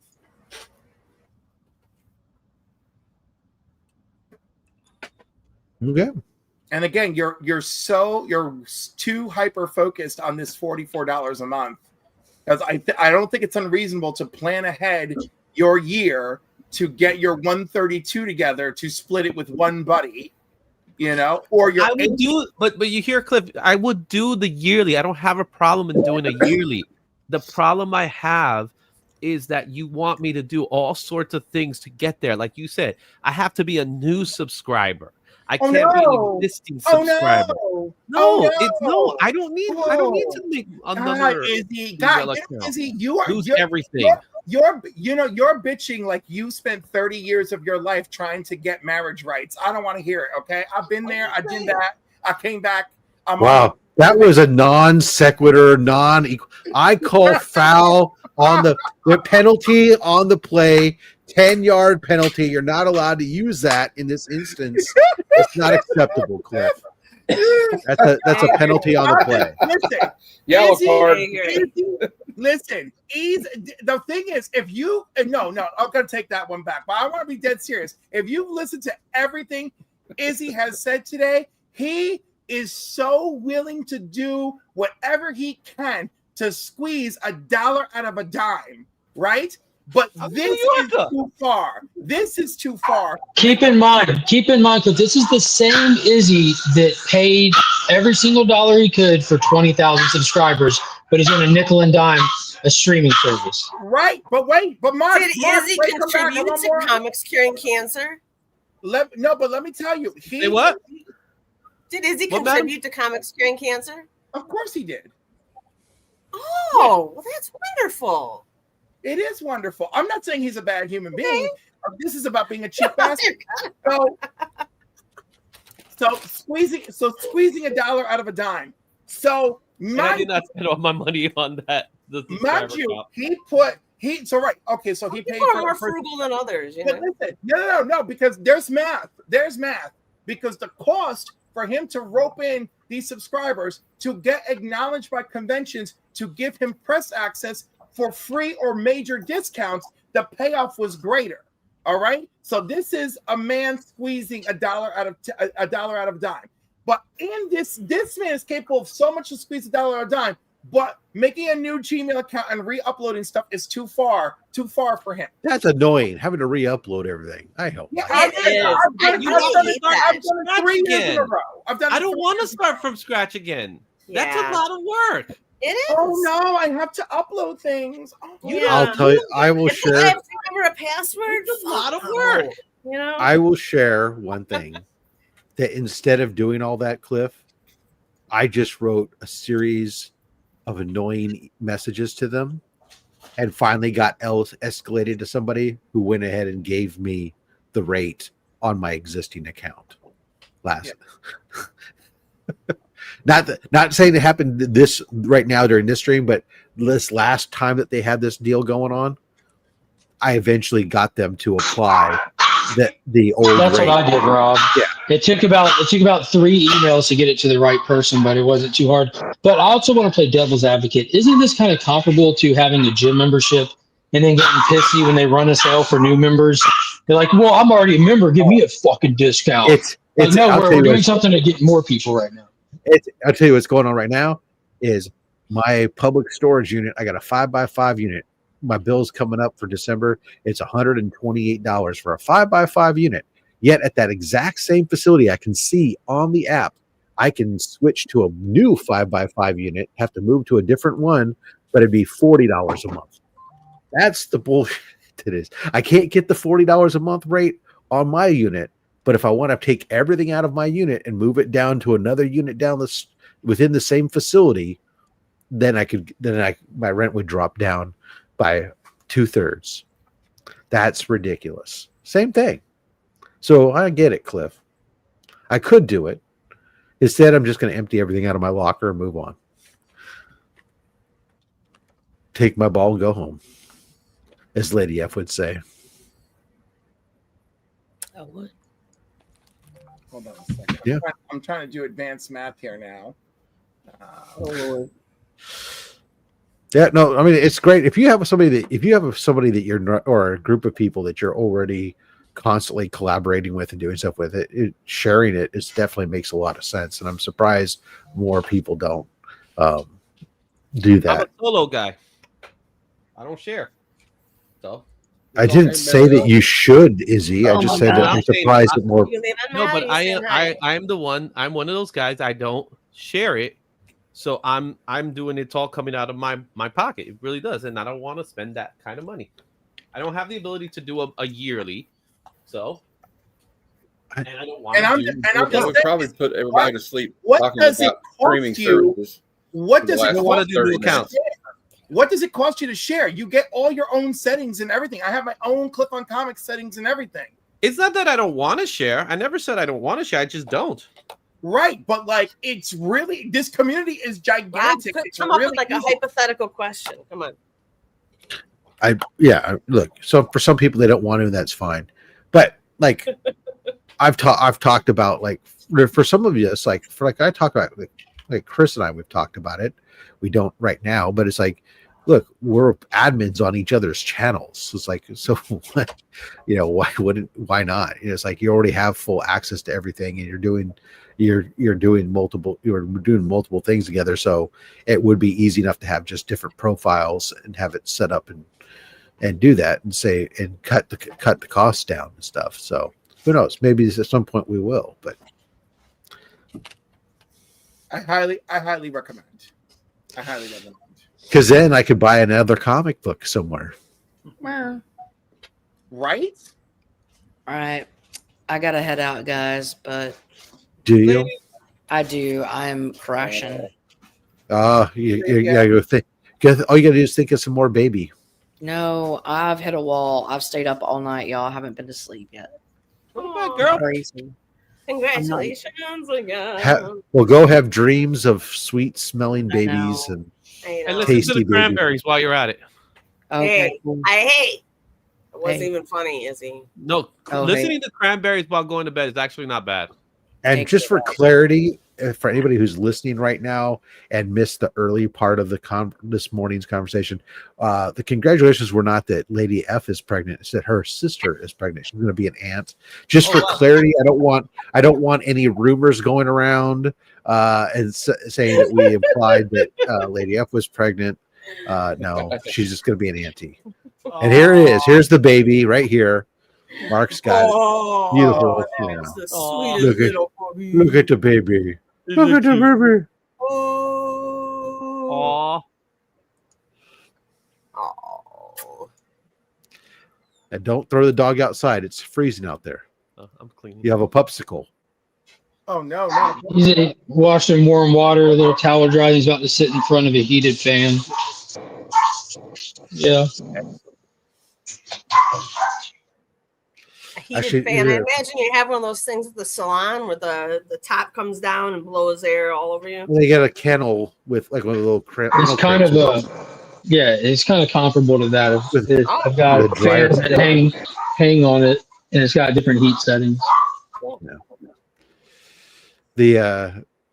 I read a story. It's talk about this Bitcoin farming setup in Mongolia that was overheating in the winter, and it kept crashing and overheating, and it turned out that because it's freezing there, that in the setup where they've got all these rigs set up, all the stray cats were coming and setting up roost on top of all these machines to stay warm, and then they were blocking the ventilation, and so the electronics were overheating and crashing. That's hilarious. Wow. And on that message, we'll just simply say, remember, when you go to drive your car in that cold temperature, check for squirrels and cats. Yeah, it's true. We had a buddy of ours who's had a Mini Cooper that he had to go to the shop because of squirrel up in the engine block, trying to stay warm when he started the car. Yeah. The squirrel did not make it, by the way, in case anybody's wondering. I'm sorry. I've had rodents like chew the wires underneath my car when it'd be parked outside, and then wouldn't be able to work. The craziest one I heard, my brother had one that came while they were on vacation that somehow got in through like one of the roof vents and ended up came down into the furnace essentially. And when the furnace came on to keep the house from getting frozen, it was like in the fan and was trying, the fan got going and it had a problem. Had a gruesome death, it sounds like. Yeah, and one hell of a mess for my brother to clean up when he got home from vacation. Oh my God, I didn't even think about that. Oh.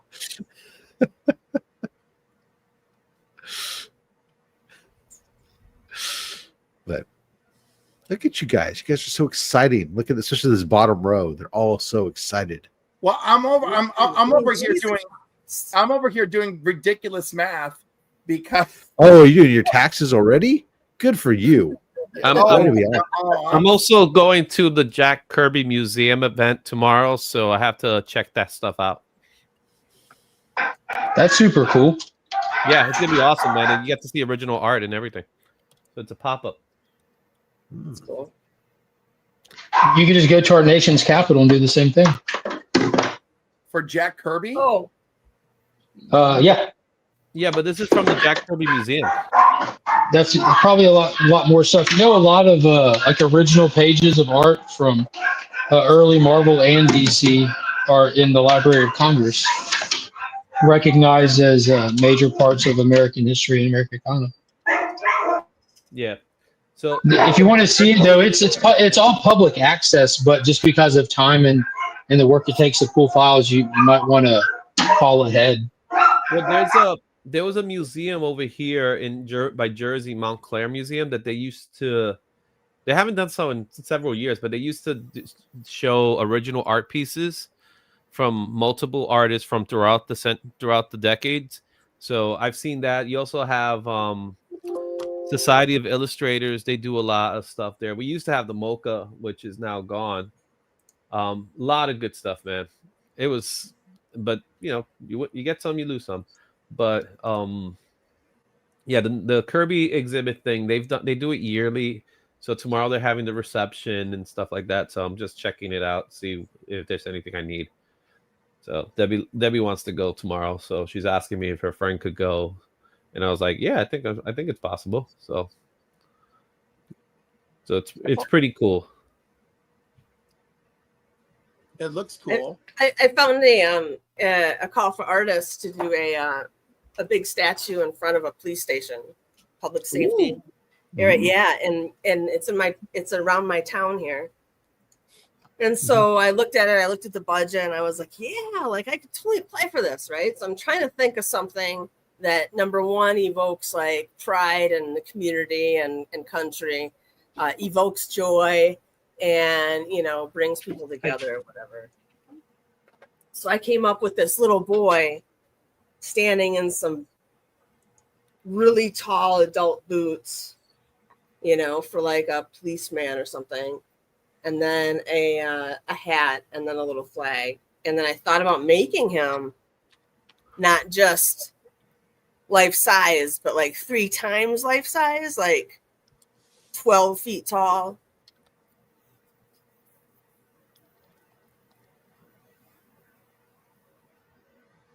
Nice. And then he like grows into his role model. Exactly. Like he's gonna evoke, it's like a child, like, he's saluting his role model and eventually probably gonna be taking up those same arms and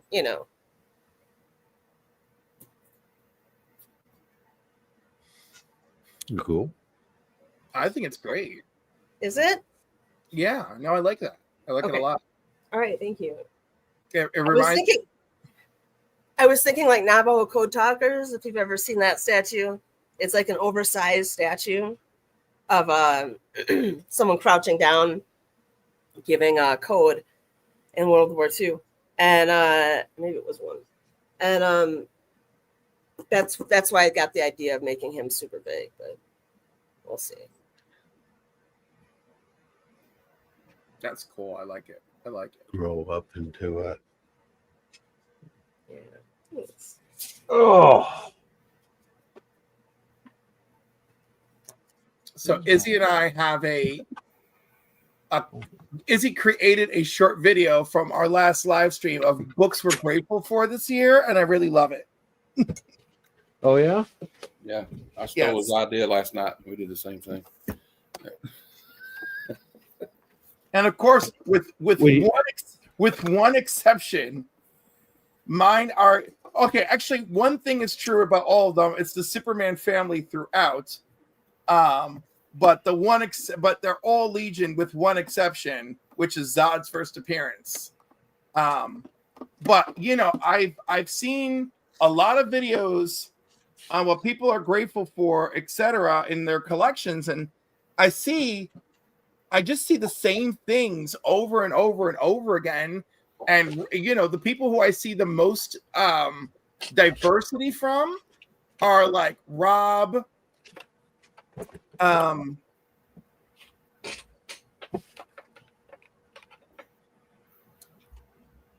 Biggie and TM, I would say there's some good diversity there, but I was really thinking about it, and I was thinking about like what books did I have to like put the most sacrifice into this year, and did I have a mission for? Are you talking about the thankful book?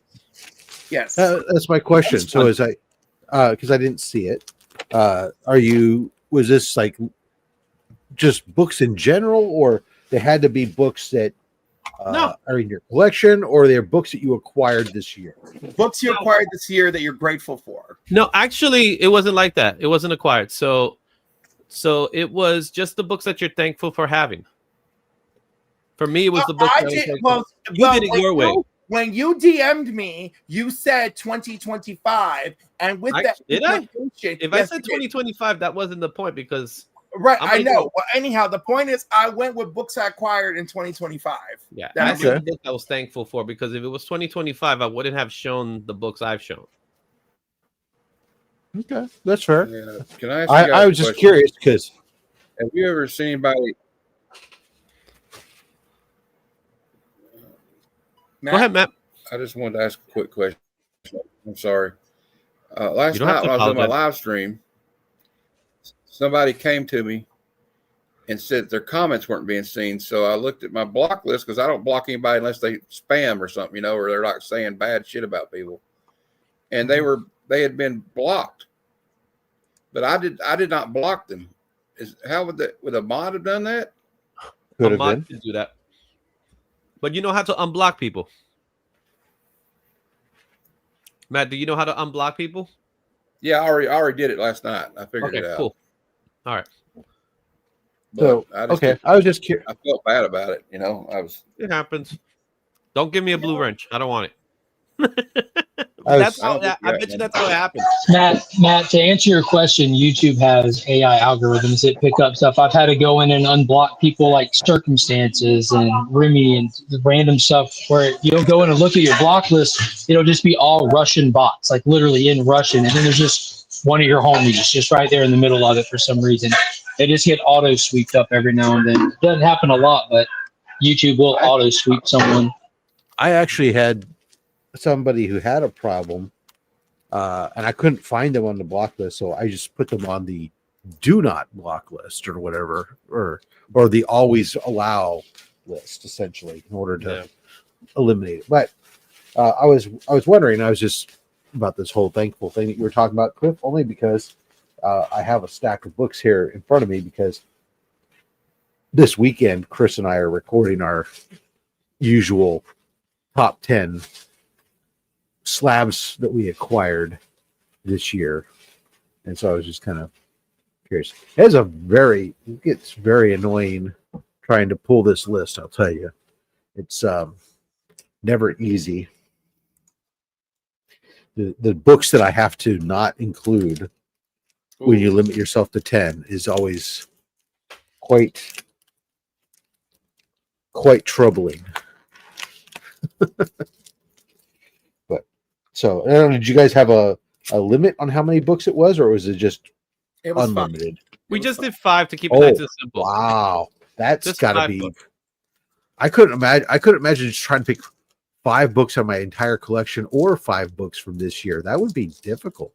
So it was extremely yeah. So difficult. it was really simple in the way of just think of 5 books you're thankful for, not your top 5. It had nothing to do with like your top 5, but it was 5 books. I get it, And it was just something to talk about for the show that would eventually end up becoming a clip. I mean, Izzy, 5 books. Come on. I know, but it gives you a reason to do another one next year. Here's the other 5 books I'm thankful for. No, God. because in my format, I will just focus on 5 that I've acquired in 2026. It There does you make go. it a little bit easier, but man, it's still not easy. That's for sure. But it was the first of its kind, so that's why. We are Well, going to do we are going to do our Christmas wish list, so that's going to be happening soon. So be prepared, Cliff. And then of course the New Year's. Born ready. Start thinking now. I What's said gonna I'm be- born ready. Born Yeah, ready. okay. I was being I demure. can't and look hear what you, happened. bro. I I'm was busy looking at born 2 a ramble- screens right now. How am I going to hear you go when I don't see? I'm not looking. I'm trying hearing. to. I vocalize. I'm like born ready. Born ready. But no, that's not good enough. I gotta be loud all the time. This is why we get good views, because we're loud Puerto Ricans. So somebody out there is enjoying it. Not Rob, but other people are.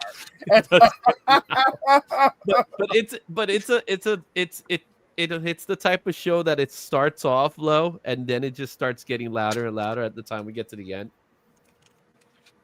Izzy, you're right. You said let's discuss 5 books we're most thankful for.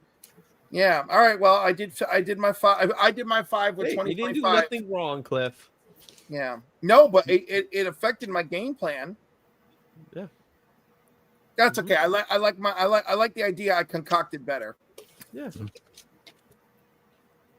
I do too.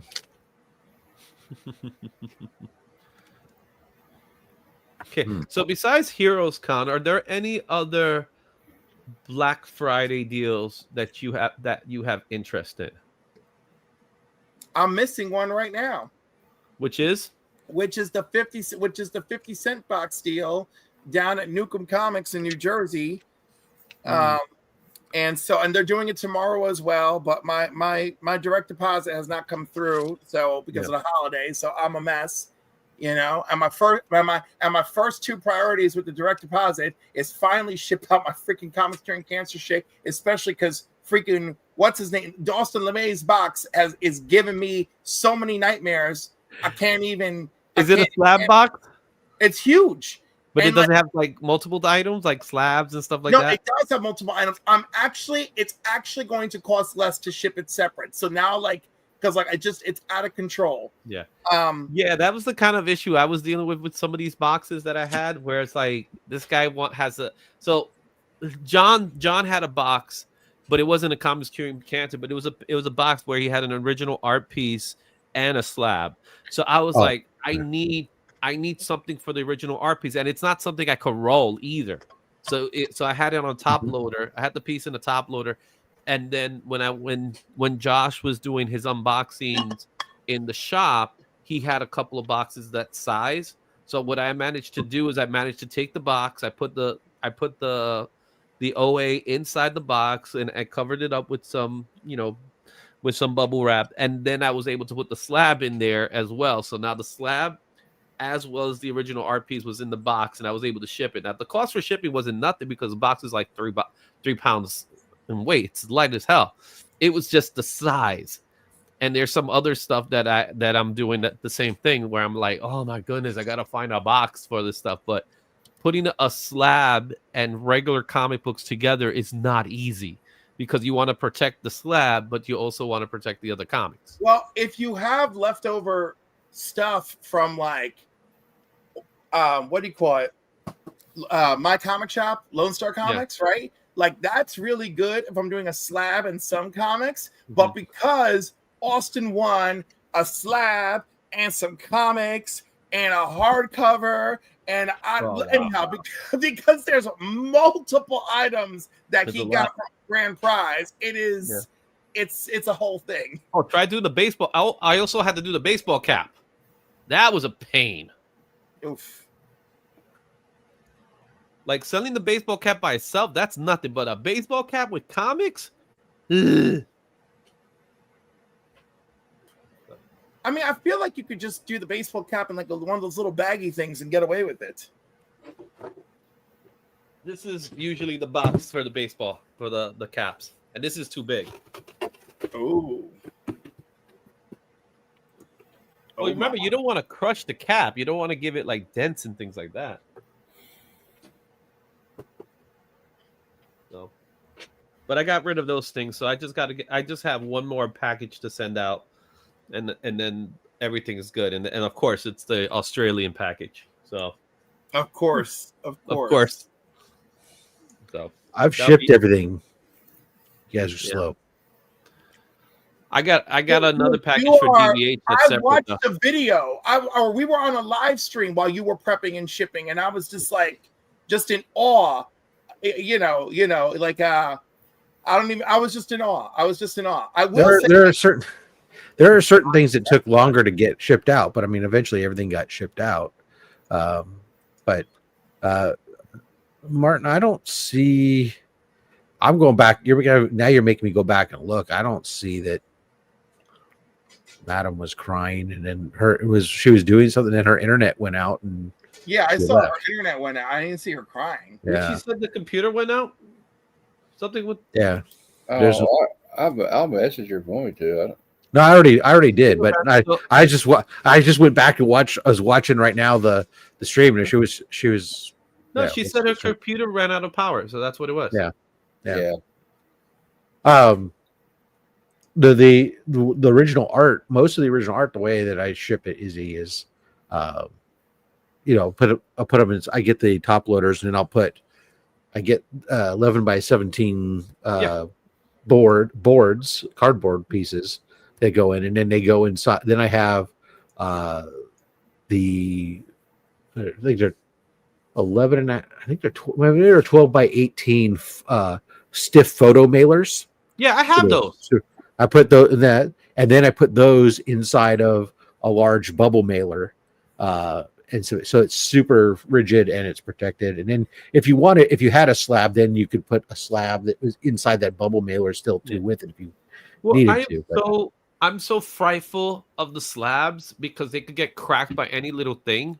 That's where it is for me. So what I ended up doing is, for all I will openly admit, I love these.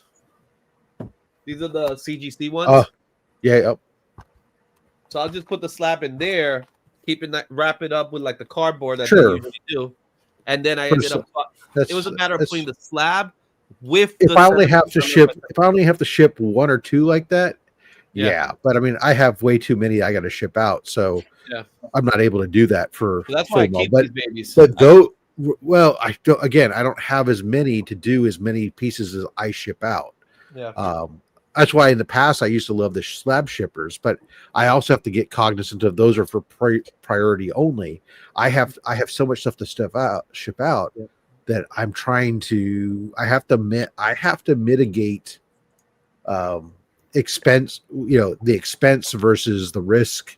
Yeah, of course. And everything else on that. What ends up happening? So like I know that we did have one slab that got damaged with somebody, and I've told them. Great. If here's what we can do. We've talked. I told her, I can essentially. I looked up what they paid for it. Says if you want to send it back, we'll refund you. If you want to, I can give you basically this half of what they paid, which is like $30, and you can arrange to have it reholdered or whatever. But I mean, that's kind of like what we can do. But ultimately, it's all that package stuff is just the worst part for me was the big paintings.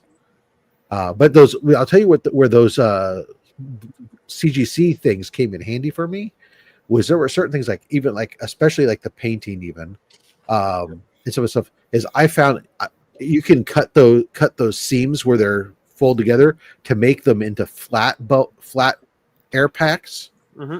And then I used several of those at different points when I was doing stuff as completely flat air packs to provide cushioning or protection or whatnot. Or once, in the case of like the really big painting that we had to ship out, once I opened up flat, I could then roll it the lengthwise the other way around the edges to give it, nice edge protection and stuff. So yeah. I got it. So that made me happy at the end. So it should. I was all happy. Everything was shipped out, and then all of a sudden I got a package from somebody, and it's like, who's this going to? And it's like, oh, that's going to this person. It's like, I didn't have anything for that person. Why am I shipping it to that person? So you know what I do sometimes? The priority boxes, they're really a good size. Since sometimes I don't use the priority mail, but I use the box, I take these brown wrapping paper, and then I wrap it and use that, and then I'll be able to send it regular ground, which actually works out really well. So I get those boxes. So there's a little something that you could do. Yeah.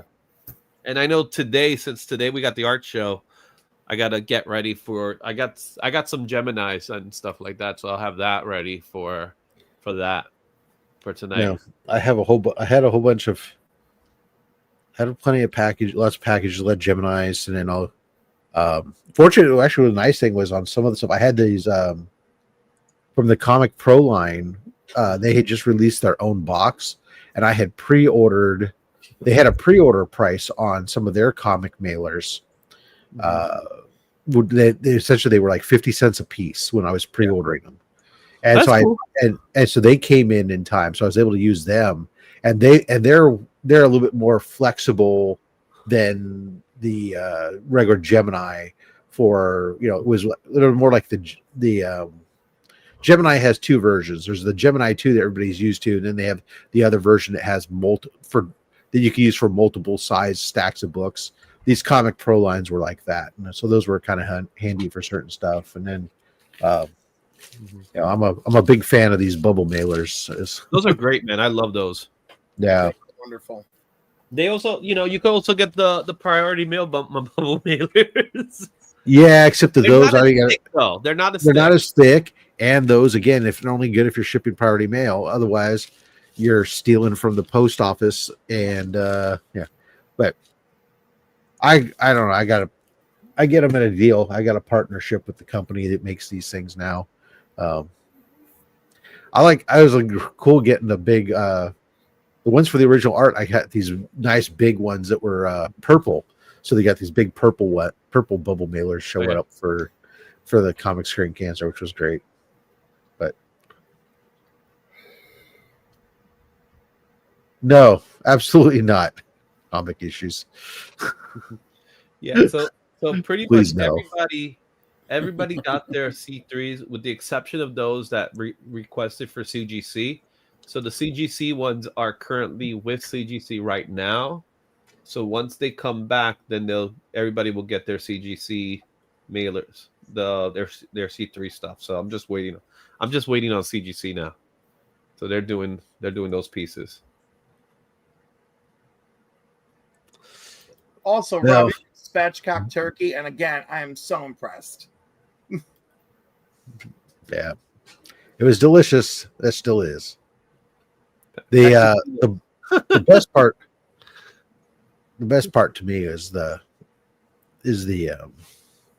the leftovers, but I'll be sad when it's all gone. But then you have Christmas. Oh no, I'll probably cook another turkey before then, because right now the turkeys were being sold as loss leaders, and being an American, I have more than one freezer. So throw at 38 cents a pound, I'm picking up a turkey or two and throwing it in the freezer. He's right. 29 How long does turkey last for? Rob, how long does it last? Well, in the freezer? No, like like once you cook it. Once you're done, like how long is the time frame usually? Once Like, I've cooked it, or once what? it's cooked, Uh-huh. and now you got your leftovers. How long do you have leftovers for? For about a week? Maybe 3. No, God, no. If you're eating poultry turkey. leftovers a week later, Yeah, there's something wrong with you. you're at risk.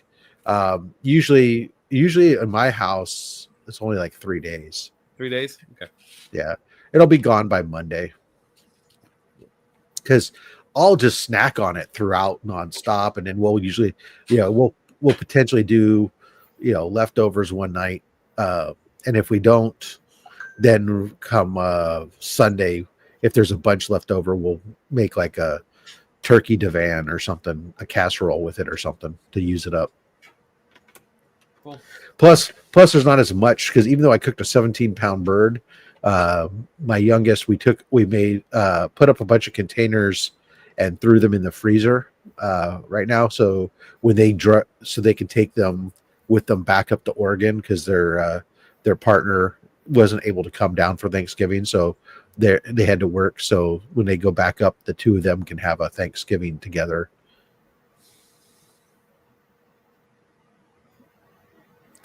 Yep, you get yourself a T-square. Congratulations. It's not just any T-square. This thing's a 24-inch. Don't threaten me with a good time. I knew you were going to say something. That's why I said it. Rob just gave me a great idea for a turkey casserole, and I'm all fired up about it. A turkey divan? No, Oh. I have. I'm gonna no, but you brought up turkey divan, and now I'm like, a plastic 12-inch. And that was not as good. That's not as good with your drafting table. That's just good for. You have a drafting table, Izzy? No, I haven't had a drafting table in a long time because I don't have space. But I have like a little table that I use for drafting that I use as well. I am considering getting something a little different with the light switch. I used to have a drafting table. I love that drafting table, but there's no space. They got these glass ones that I really like because I could use it as a light box as well. Oh yeah. I used to have all that stuff when I was actually drawing comic books. I would have a light box. I used to have a scanner, 11x17 scanner. So, do all that fun stuff. So nowadays I'm back to, this is the best thing I could come up with, like the clipboards. They're 11x17 that I can use when I do 11x17 work. The light box I still have. It's stored away though, but I don't really need it as often as I used to. What I miss is the scanner, man. I wish I still had that scanner, but but I got to do what I got to do with what I got. That makes sense. Mm-hmm. I'm at the point where I'm sad. I'm going to have to replace my printer, scanner, my all-in-one. Mm-hmm. I've actually been really happy with it for so long, but this last go, recently it started acting up, and I changed out the inks and stuff on it, and which reminds shit. me, I've had to I've been recalibrating and cleaning the nozzles, and it just still keeps everything's like just not printing properly anymore. Now let me see how much, if there is such a thing as an 11x17 scanner still out there. Oh, I'm sure there are. Not inexpensive, but no. Well, the one I'm looking at right now, it's an 11. It's 11x16. It's like, no, it has to be 17. It has to be 17, not 16. Like, what do I do with a 16 one? I don't want a 16. And then they got the other ones. They got those scanners that you could that you could feed it. It's like, no, this won't work either. Yeah. Ugh. They got the flatbed thing. That's not good. No, they're out there, but it's gonna cost like $300 and plus to find it. Yeah. The one they got here is $339. I was like, nope, too big, too small. $379. Ugh. And if you weren't paying such outrageous prices per month for your streaming services, you could be saving money. I am saving money off my streaming services. but not enough. You're still paying more than $6.89 a month. You know. I think Cliff is moonlighting as a sales rep for StreamYard. I'm really the only problem is I've never been one to be sold on anything. No, but you're also one of the cheapest people I know. So like, my brain is in conflict, and I love it. Izzy just firsthand admitted to being allergic to Logic. Nice. Wait, $745 for a 12x17. Speaking of Black Friday, if you're on Whatnot, Rups Comics has a stream at 10 a.m. and it's a Black Friday sale. Yep, that's everything is going to be a Black Friday sale. Who cares? Everything's a black. Well, sorry, Rob. I'm trying to help my. Wait, I was talking to Josh about the shop, and I said, "Are you going to do a Black Friday sale?" And he's like, "No." And I'm like, "Why not?" It's like I got to get people to actually just buy stuff. How much is StreamYard today? Oh no, we're going to start that whole thing again. I'm going to leave. StreamYard. Yeah, no, rewind the stream to find out. The Big Time Collectibles at Eris is doing a really cool sale. I think the sales are going to be as good as the merch they're selling, but there's Todd McFarlane exclusives that they did for DC recently. Those are going up, and you can get like the trade dress for like dirt cheap. They did like a Batman and the Justice League. They're really, really cool. The reprints, right? You're talking about the reprint ones? They took the interior. They took a Splash interior and got permission to make covers out of them. Yeah. And then they framed up that Batman one really cool. They're just really, really dope seeing that 80s McFarlane art. Really good. But people don't think about it often about McFarlane's DC work, like with Justice League and all those other characters. And that Justice League cover has got like 20 people on it, dude. It's dope.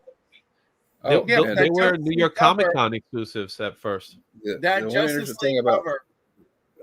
About Rep Comics sale today is they are the official rep for Alex Ross, so they'll probably have a lot of Alex Ross stuff.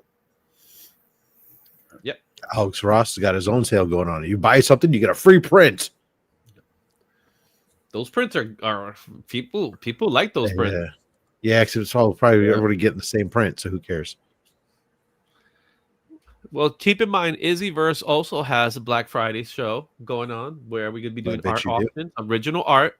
Show starts at 5 p.m. Eastern today, and some of us artists. What kind of discounts are you doing on your art, Izzy? The discount is we're going to be doing an auction style. No, what's the discount? If someone just wants to commission a piece, not to have finished today, but just are you running a commission Black Friday discount? Stack up like 10 commissions for $40. You know what? For this show, yes. I would do normally it's $60 for a comic book. I'll do it for $40. So $20 discount. What I love is I'll do it for this show. For the show.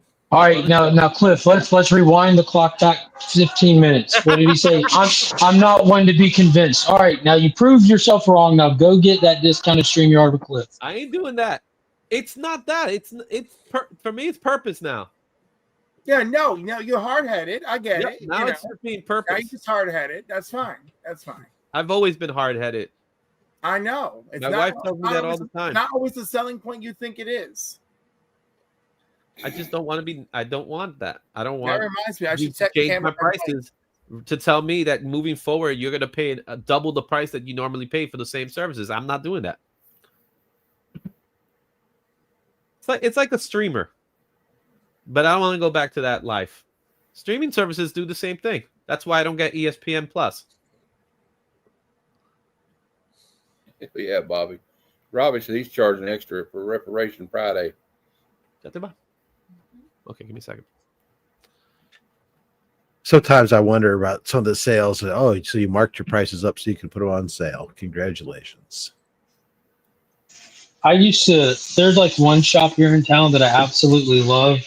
And I used to always fight to get there for Black Friday because I would buy like just a stack of stuff to have for future giveaways and for C3 the following year. But because of the hurricane, I ended up stockpiling like a year's worth. And because he's like so supportive to the event, and he already gives me like crazy breaks on prices, I don't have to fight crowd to be there. I can just kind of go when I can get there. But most places, I completely agree. It's just, I think Black Friday is just, I don't know. Some deals out there are decent, but anybody buying electronics on Black Friday, you are the target audience. Buying 5-year-old electronics for normal price that they've stockpiled for the sales day and stuff. That used to be the big thing people fought to get because of the prices were so great. I never go out. I never went out on Black Friday. I hate it. I don't go out on Black Friday.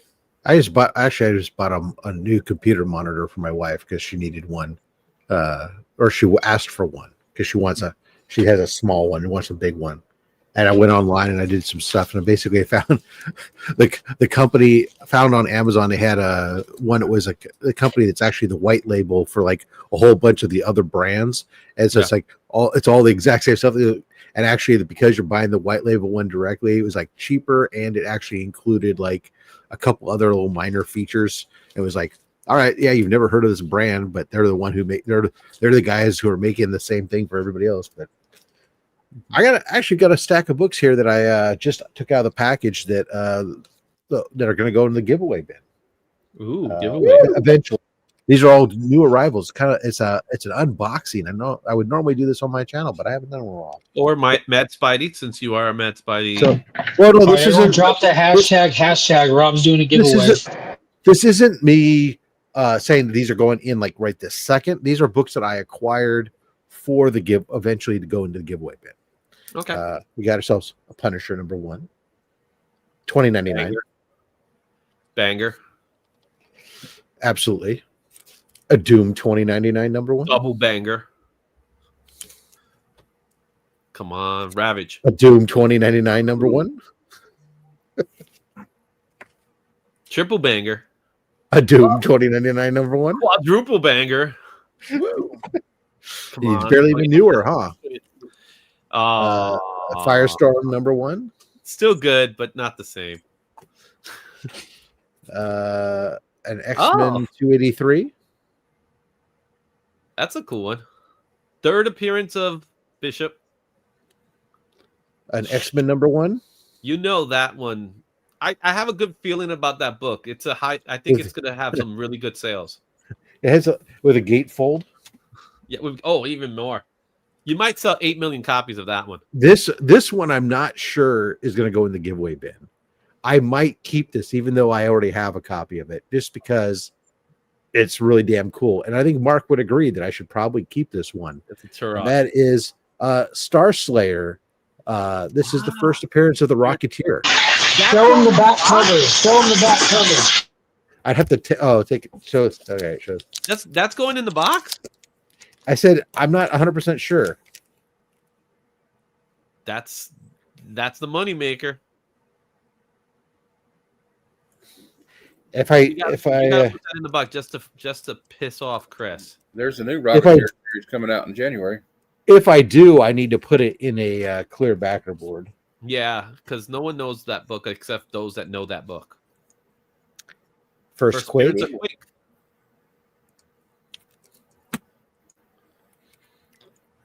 First Starhawk. Yeah. All right. It's like the Black Friday box. The first Female Furies. Oh, wow. Ooh. Nice. What's the conditioning of that one?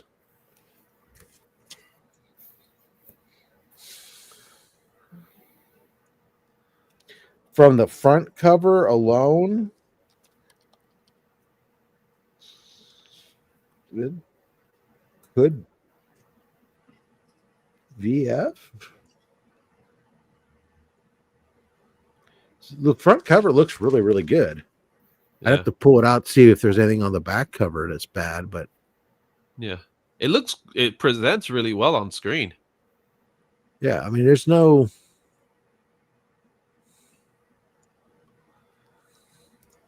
Is the edge of the book? Is that just it's not stapled, right? It's bound because it is stapled. It's got two staples. Oh, really? You know what? One of the staples has got a little bit of rust on it, though. Yeah. Mm-hmm. And But, Seabiz, hey. I know the first. That's actually the third appearance. I was referring to the first appearance is 282, but he did the cover and he has a cameo. Oh, Yeah, Simonson. Oh, I love that. That's one of my favorite ones. First Nebula. Ooh. All right. That's just a fun cover too. Yeah. First Angela. Ooh. Yeah. Yeah. That's the Angela I like. First Victor Zsasz. Complete with bag. I noticed that one's a favorite to put it of yours to put in there. Captain America 105.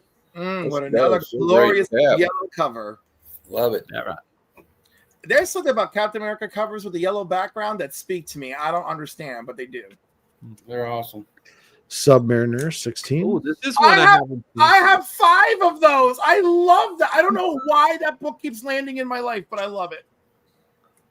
Why do you have 5 of those? It's just the X-Factor. I have 5 of those too. Love it. X-Factor number 1, I can see why you would have multiples of that. I have multiples of that. That's it. That's what was in that box. The Star Slayer, man. That's the moneymaker right there. Yeah, every once in a while I like to throw something like really out there in there. Like, I've come across those at a really good price, or the same thing like the V for Vendettas. Although I don't think right now I'm going to be getting any more V for Vendetta ones at a good price right now. Those had gone up. Yeah, I got one at a great price.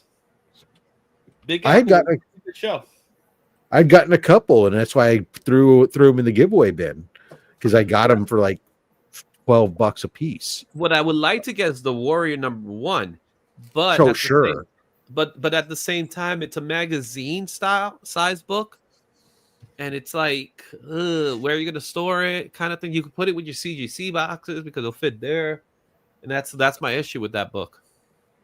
I have a couple magazine size ones. Bro, you don't have a magazine size box? How long have you comic books? I do, but it's like, it's a pain to get to. Do you know what I do with my magazine size stuff? I stick them sideways in my comic boxes. I do that. I do the same thing. But this is one of my favorite Mark Severin covers, and I think that's why I keep ending up with this book. That's fair. We all have a book that, for some reason, we have a bunch of copies of. Yeah, but it's really creepy. Like the looming background, him trapped in the water. Like, I like this cover. I used to think that it was all Spider-Man 2099 for me, but now I've realized that I don't have as many copies of that as I used to. And it's like same thing with like Spider-Man 1. I don't have nearly as many copies as I used to. I think the books I have the most copies of is right now is Shogun Warriors number 1. It's probably the one I have the most copies of. And then right behind it would be X-Men 2099 number 1. Definitely the one I have the most slabs of. Holy cow. The other day I was going through, I realized I have 6, 9, 8 blue labels and then 1 gold label. Well, X-Men 2099? Yeah, number 1. And by blue label, I mean the blue foil and 1 gold foil, but yeah. Yeah, I know what you mean. Yeah, I remember when that book came out. Yeah, of course. I don't know. The X-Men 29 series, I don't know how I felt about it when it came out. It felt off to me. See, for me, because I wasn't really an X-Men guy to begin with, it didn't bug me. I know some people put them off. I mean, it wasn't my favorite of the 2099 by any stretch of the imagination, although I did like Skullfire. But it just happens to be as a guy who picks up 29s, I find that book and I can find X-Men 2099 number 1s. I find them all the time for like $5 in really good condition, without tick marks and stuff. And so I'll pick them up. And over time, I had a bunch, and then I thought I was done getting them slabbed, but then I finally ran into a situation where Ron Lim was. Matt? Yeah, I'll see you guys later. Take care, Matt. Like when X-Men when the 2999 series came out, obviously Spider-Man was the big, the big one out of the bunch. But I really did enjoy Doom. Doom was fun. Yeah. No, Doom was really Doom was like this. This was the second.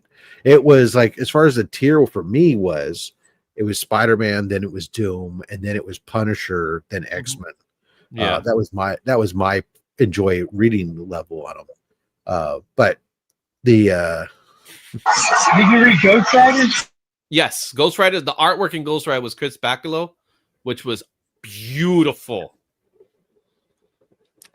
But like I was saying, the Doom or the X-Men, I had a bunch of them, and I was done. Thought I was done slabbing them, but then WonderCon, Ron Lim was going to be there, and I said, "Oh, I've always wanted him to sign one of these X-Men 2099s." Yeah. So I went through my raws, and I found the only one I thought that was close to a 9.8. I thought it was my newsstand copy, and I'm like, "Oh, that's probably gonna be like a 9.6 or something." But we'll try it. We'll see. But it came back a 9.8, so I got 9.8 newsstand copies signed by Ron Lim. Yeah, the one I didn't really like the look of Hulk 2099. I wasn't a big fan of the way he looked. It looked kind of off. And I did enjoy Ravage. I did enjoy. Hulk 2099 was a very different look, that's for sure. But he was and that's one of those ones where his first appearance book is not as valuable. They did him dirty. Yeah, they put him in Unlimited instead of his number one. Yeah, and there's a billion copies of his first appearance in a 9.8, and they're not worth shit. But if you can find Hulk 2099 issue 1 in a 9.8, that's a more value. That's a more difficult book to get. It's more valuable. And I don't see a lot of 9.8s. I hunted that book for a long time. I do have a 9.8 now, but I hunted it for a while, and all I ever found was like 9.6s, or if you found a 9.8, somebody wanted way over market for it. And it was card stock, so it wasn't like it's hard to really come by. It was foil card stock. Yeah, that's the problem. Is the foil? You get something on that foil, and that's it. Mm-hmm. And they just there was some issues either with abrasions or with ticks or something that caused it. You can't do anything about. Once you get a tick on that thing, it's forget it. You can't get anything with a tick, and you can't do anything with an abrasion on the foil. Yeah, and that's the same thing that happens with the Amazing Spider-Man 396 or whatever it was. The anniversary issue with the hologram. Those holograms. Oh. No, the one, the black, the first, the Spider-Man 2099 #1 preview, whatever issue that is, I forgot. Yeah, I know what you're talking about. It's amazing though. Yeah, amazing. It's a that book, you get the scratches on those foil. 363. 363. Mm-hmm. Yeah, he's right. Okay. You get those scratches on those holograms, and then it's dings the book. Well, it's like the X-Men books. Remember the X-Men hologram books? Same thing. Yeah, exactly. The worst thing about those was that it was like a card that could pop out. Like if you wanted to remove the card, you could actually remove it. Where the other ones were embedded inside the page. That was some of the early pop out. Yeah. Who did? You could pop them out. The X-Men ones. The X-Men ones? Yeah, you could pop them out. You could take a blade. If you had like a blade, you could just take the adhesive that's behind it out. What kind of monster would do that to a comic book? Kids. Oh, wow. Well, I got so many people intended for. I was trying to do that for comedic purposes. That's it. You heard it here first. Cliff is calling kids monsters. They are. I'm saying, I was a kid when that stuff came back, and I didn't do that. You were a kid when those X-Men books came out? I was, yeah. I wasn't. I was a teenager. All right, I was a teenager, but still, teenagers are not known for being practical and smart. You were like that kid from Toy Story? No, but he was one of my bullies. When it, because your best bullies are always, your family members, and then the sociopaths in society who mimic them. But you ever notice that whenever they do it was 365. whenever they do movies or TV shows or cartoons where the bully is all grown and now it's like I had a life changing. I lived that too. I lived that too. So there was this guy who he could not understand his fixation with bullying this girl in 5th, 6th grade. And then like he was just always rude to her in high school. Right. And then he became a Marine and friendly fire took out his hip. And so he's just got like thick skin like at his waist at that part.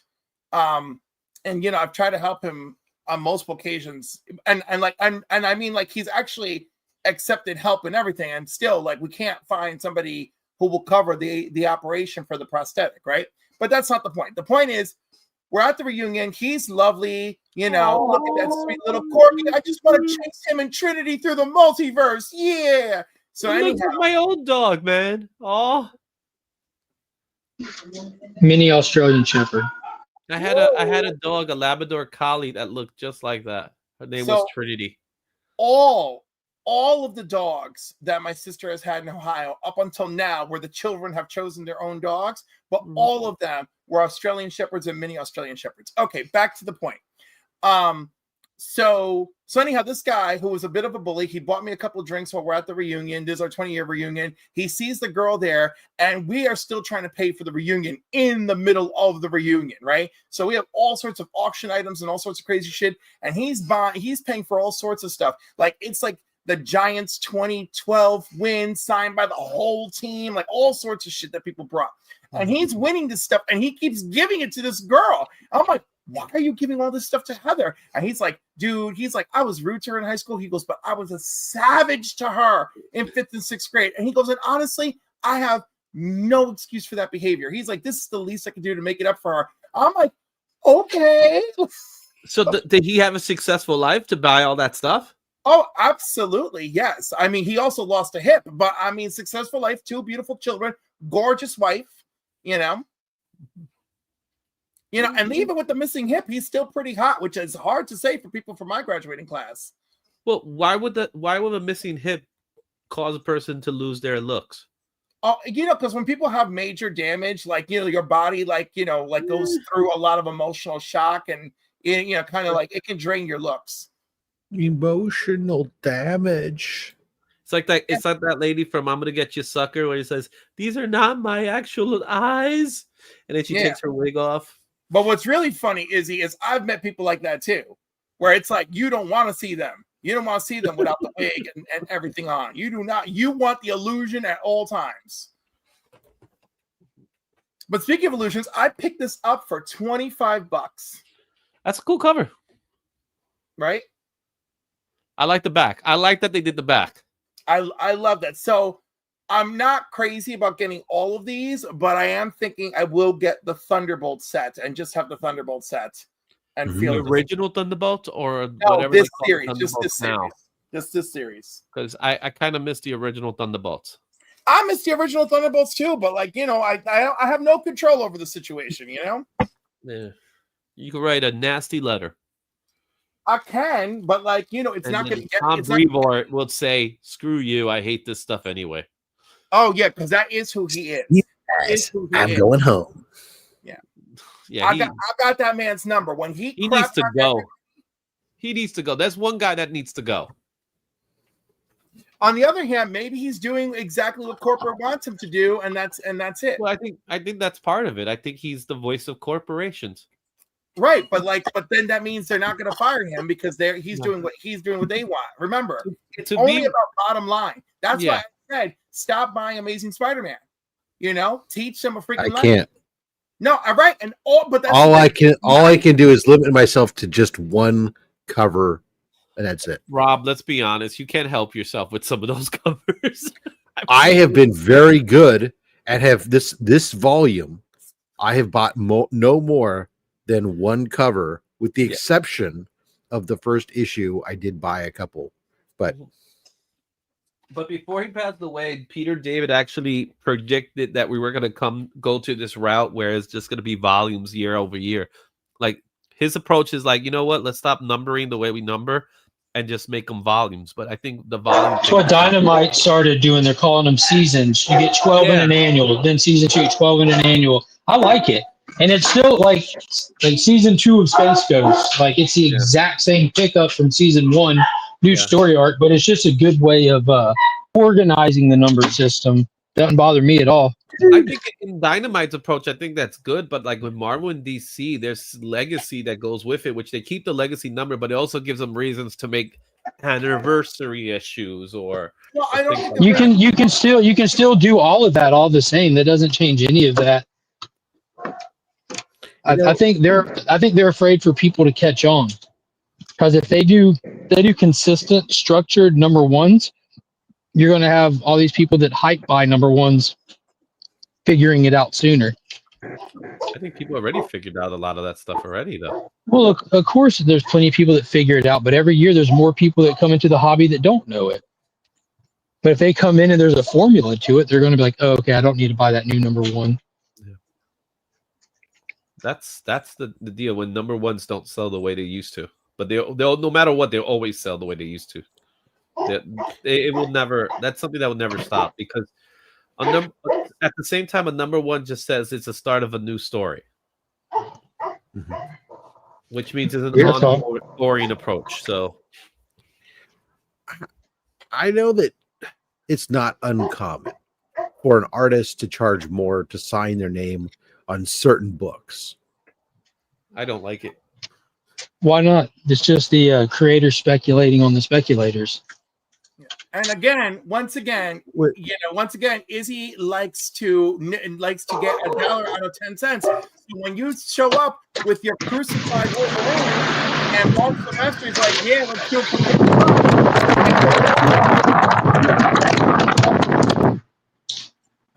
Wow. I bet if you take one of those inflated signature books, I bet if you take your childhood copy, they wouldn't charge you extra. Put it down in front of them, be like, oh, I read this when I was a kid, read it 1,000 times, still have it. My problem wasn't the fact that he was upcharging it. My problem was how much he was upcharging. So he's asking for $50. So here you go. Let me give you. This is a new one. I've not seen this one before, because I've seen the stuff where like Liefeld charging extra to sign New Mutants 98 versus. I love that guy. Right, but here we go. Sam De La Rosa. He's got. Is that the Venom Lethal Protector guy? Right. So signing a Venom Lethal Protector #1, any reprints or book with this image, $45 for signature. That's crazy. That's deep. Venom Lethal Protector 1 with a UPC, a black label, a gold label, or a foreign edition, $65. And then any other comic book without the Venom Lethal Protector image, only $25. Rob, look up what a Lethal Protector 9.8 goes for. I'd be curious to see.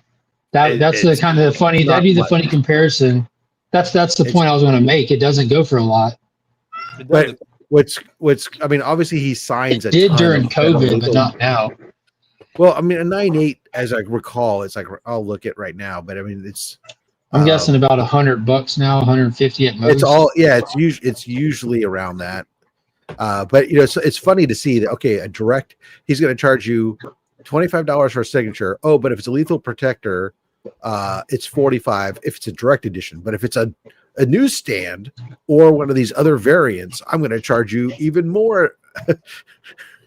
9.8 is $97. So yeah, that's crazy. 50% of the price of the book. Here you go. If you have a 9.8.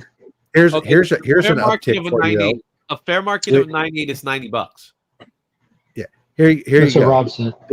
Because a copy just sold for $81 the other day. But check this out, Mark. To go from a 9.8 to a 9.9,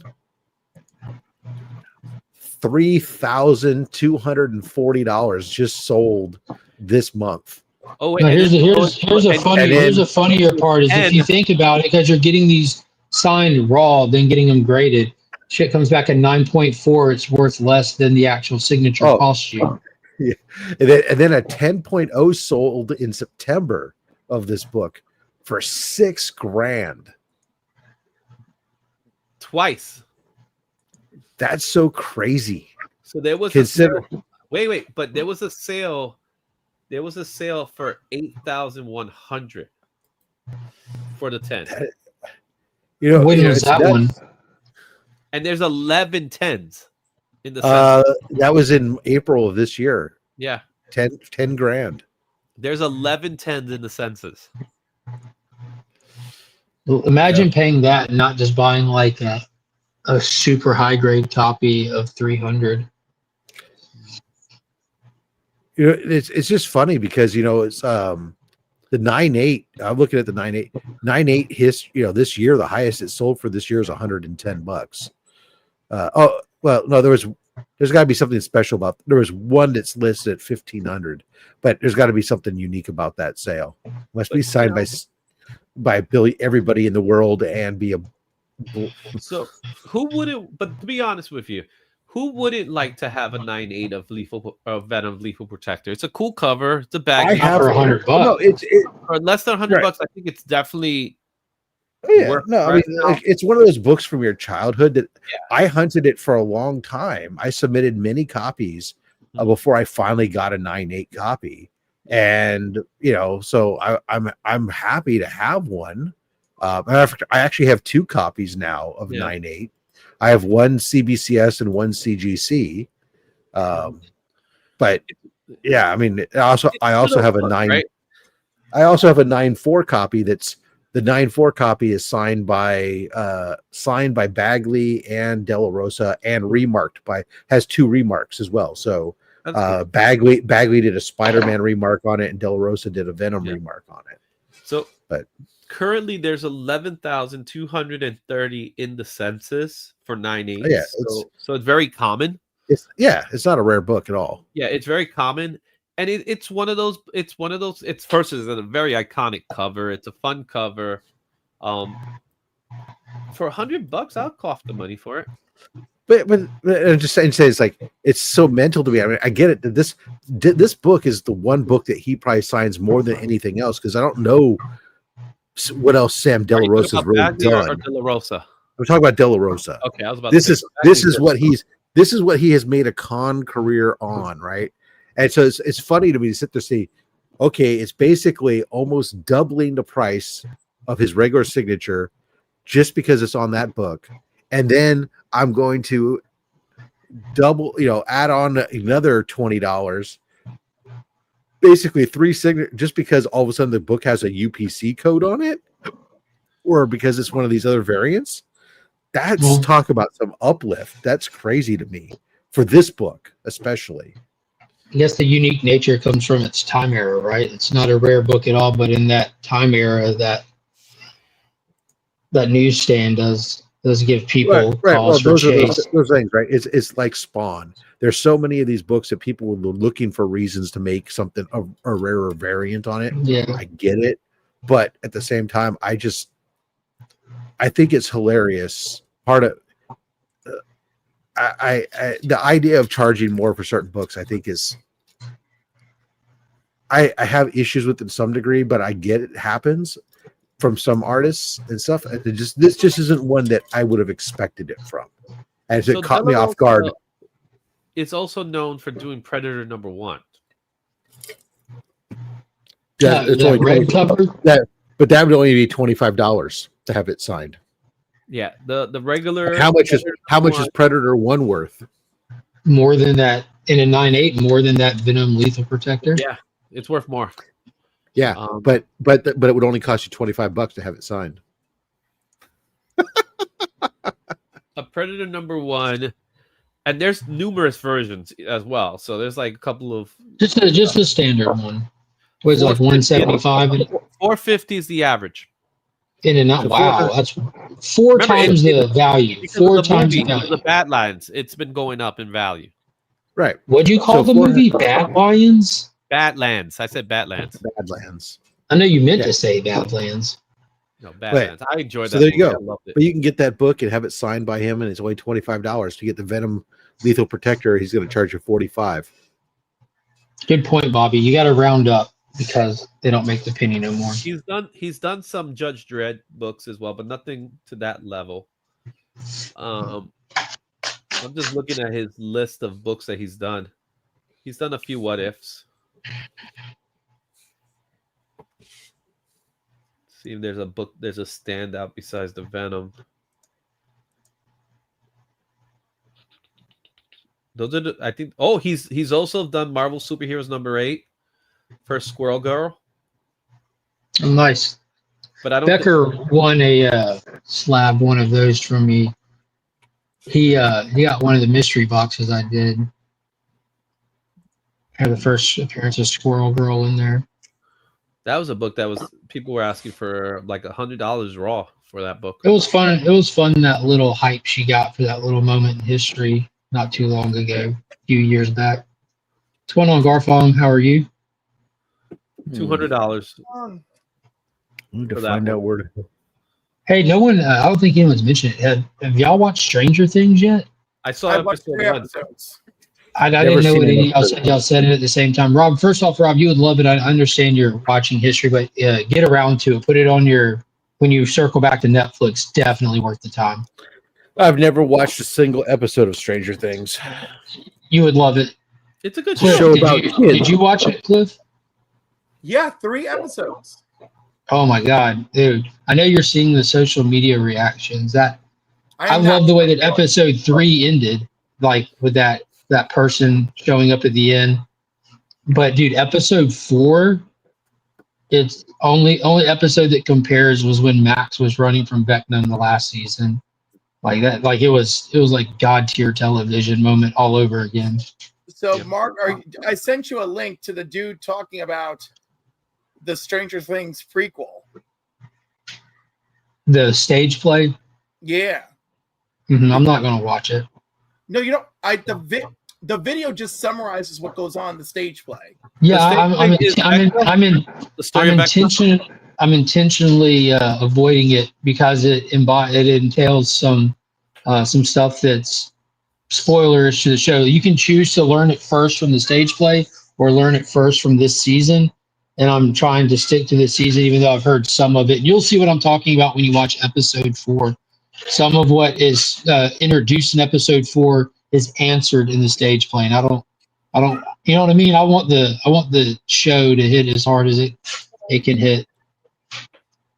I think it goes both ways. That's what I'm trying to say. I think you could learn some stuff from the stage play that applies and also reverse it. Yeah, absolutely. I just want to ride the show out first. I know the play is canon, but I still want to watch it last as a prequel. And I think and one of the things I heard, I'm wildly interested, and I'm sad that I heard it first there, but it goes, because like this all started with like MK Ultra experiments and stuff, which is a real thing. There's other real stuff like that. Well, this American experiments and stuff that is applied to some of the lore that was introduced via the stage play. And I'm hoping that they bring it into the show. It's not MK Ultra. It's the Manhattan Project. No, it's the Philadelphia Project. All right, the Philadelphia Project. I'm so sorry. The point is, it's the project. Let's just call it that. It's a project. Thing. That's the interesting thing. Project. Because I figured it would have. It could. One has to do with the atomic bomb. The other has to do with teleportation. No. Okay. So wait. Maybe I'm right. Hold on. Let me.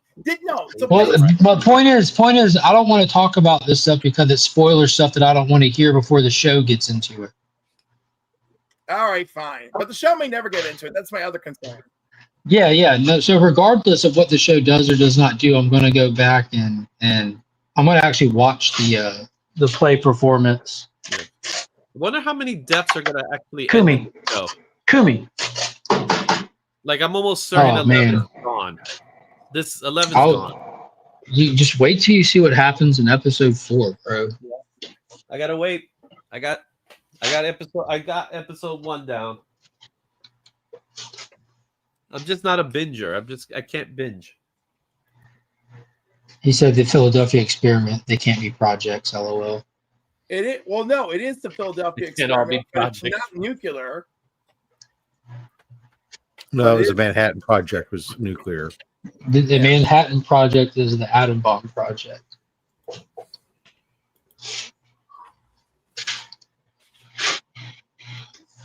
But anyhow, that's as much as I'm going to say because you don't want anything ruined for you. But just know it's the Philadelphia experiment.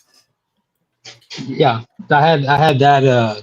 I was so good about not watching reels. I didn't even watch the full trailer for season 5. I saw the little promo clip of 11 training, and that was all I had seen.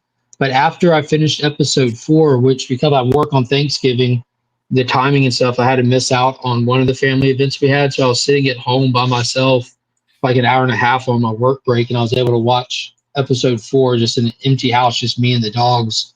And as soon as I was done, like I was confidently getting back on Instagram, watching just regular Instagram, and this person kind of just interwoven some of the play lore into his his TV show stuff. I'm like, God damn it, I gotta quit watching anything. That's my problem with these types of shows. Not the show itself, but just this model. I don't like the multiple episodes model because people will binge it and then they spoil everything online, and you get caught up. I'm a big fan of one episode a week, but I'm just super thankful that they're not dropping this entire season, man. Because and the best way to point it out is at the end of episode 4, when y'all watch it, and just think to yourself, what if they drop this episode, have the biggest plot twist in the entire decade, and then they immediately bury it with whatever comes next? You spend 3 more hours watching it after that. You know what I mean? This needs to be sat with, thought about, talked about, and enjoyed for a while. Like these 4 episodes. Well, that's what they end up doing, right? I love, but I gotta say one thing: the Duffer Brothers are doing a lot of things right in this series. But one of my absolute favorite things has been their use of characters, right? Yes. Yes. And how they let it happen organically. Like season 2, we saw different characters pair up for the first time, and they let it happen organically. They're like, oh, I really like watching these 2 guys hang out on set together. Let's give them some scenes together. You know, like I like how they made Miss Wheeler a badass. Oh my God, dude!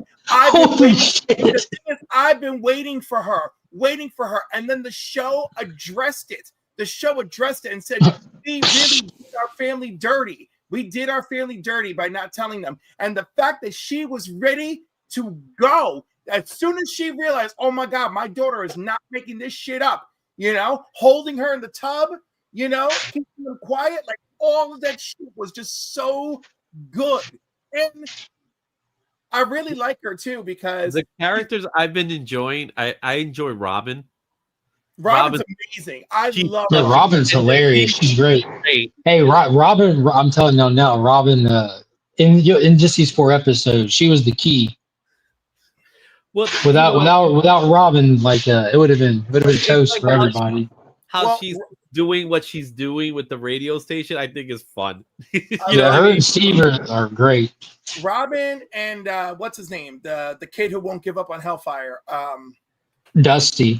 Yo, the 2 of them, although I don't agree with all of Dustin's actions for sure, but the 2 of them are the constant. Yo, you guys are not looking at this properly, and I love it. Dustin, they're doing a good job portraying how Dustin is hurting. Like it's one of those tragic, stereotypical lures where you're hurting on the inside, so you want to be hurt on the outside, kind of thing. It doesn't justify anyone's actions on how they were treating him or beating him up, but he's literally asking for it. Asking for it. He's dealing with the loss because he knows the truth behind it, right? He's emulating Eddie, growing his hair out, wearing the shirt, the long jacket. He wants people to try him up. He wants the smoke right now, and that drags all of his. And it's a good way of showing like how your actions are your actions, but our actions affect more than just us. Because I mean, when Lucas rolled into the show in episode 1, came in like a teetotal badass, like walking up like the strong one out of their group. You know, I'm like, oh shit. But dude looks pretty jacked, Lucas, man. He's Well, I like how they introed him. that's quite the point they made of it too, because by the end of season 4, Lucas is already getting quite jacked in real life, and they're like, okay, I guess we gotta use this. We gotta do something. We gotta address it. Put him on the basketball team. Make him like elevate his physicality, because we can't ignore it. Yeah. But he's one of the guys that was one of the dorks when the show first started, and then he became a jock as a result, which was always part of his story anyway. And he right? didn't like it. He found out it's not for him. He's still just that D&D kid. Yeah, he's still that. But he's learned that he's physically capable of rolling in that circle. He's not intimidated by those people. Mm-hmm. I also like, and by the way, our good friend J-Med, he lived this himself, being one of the nerds and being one of the jocks and not fitting in either because of perceptions. Mm-hmm. So the show has done well with that. Yeah, I like that Linda Hamilton is in this season too. Yo, I love that Linda Hamilton. Yeah, we got Sarah Connor on the scene, man. Yeah. Yo, when also, she's not entirely a villain. Which is wait till you finish the 4 episodes, bro. Yeah. she's the bad guy. Okay. Or she's one of the bad guys for sure. Yeah, she. I liked her when she was in Resident Alien. Yeah, the last character that I really enjoy right now. I still haven't seen that one, Rob.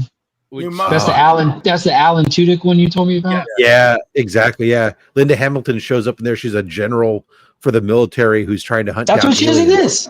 Yes. Yeah, that's what she's in. Apparently, maybe it's the same character. Same character. Typecast for these roles because of the. She's a major general in charge of the military. Everything that's assigned to this stuff. Some black ops thing that she's doing, and the other morning, Bleak. Murray, I enjoy when he comes in with the truck and all the stuff. He's like, Murray is just he's awesome. Wait, salad, grenade salad. I'm really, really, really excited for y'all to get through episode 4. If y'all, Cliff just must have had episode 4 spoiled. I've been watching it. I've been watching it out of the corner of my eye this whole time, and I'm like, oh, you're at the end. You're at this part. Nope. I'm at this part. Yeah, give me nothing. I want to be surprised. From episode 4, people holding hands. Yes, think about it. Anyway, I've watched the episode twice now. Let me get back to cleaning this place up for tonight. You at the end of episode 3 or 4? This is 4. Give me the timestamp. Where are you at? There's a lot of right now. My timestamp is 14:33. Okay, you're at the beginning still. No, I'm not. No. Wrong timestamp. Reverse the timestamp. I have 14 minutes 33 seconds left. Okay, so you're in the big fight. Yes. Old buddy came through the portal yet? Old buddy came out and just was throwing flames around. Fucking just murked everyone. You're about to see like the most goated scene ever. Does it feature Robin? Oh, her audio. You're going to need audio for this or it isn't going to hit. You heard the conversation she had with Will before they went in the tunnels, didn't you? Yo, God, they finally, I feel like they have not serviced Will properly since season at 2. all.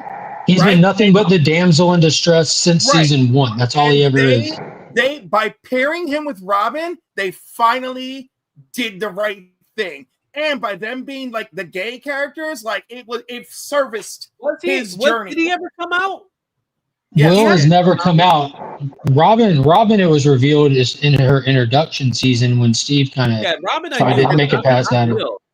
Will's been made fun of since he was a little kid. They were calling him queer and all that stuff. But and then they had all that weird energy and tension between the way he was. You could tell he was trying to tell Mike in the last season, but he just doesn't have the nerve to do it.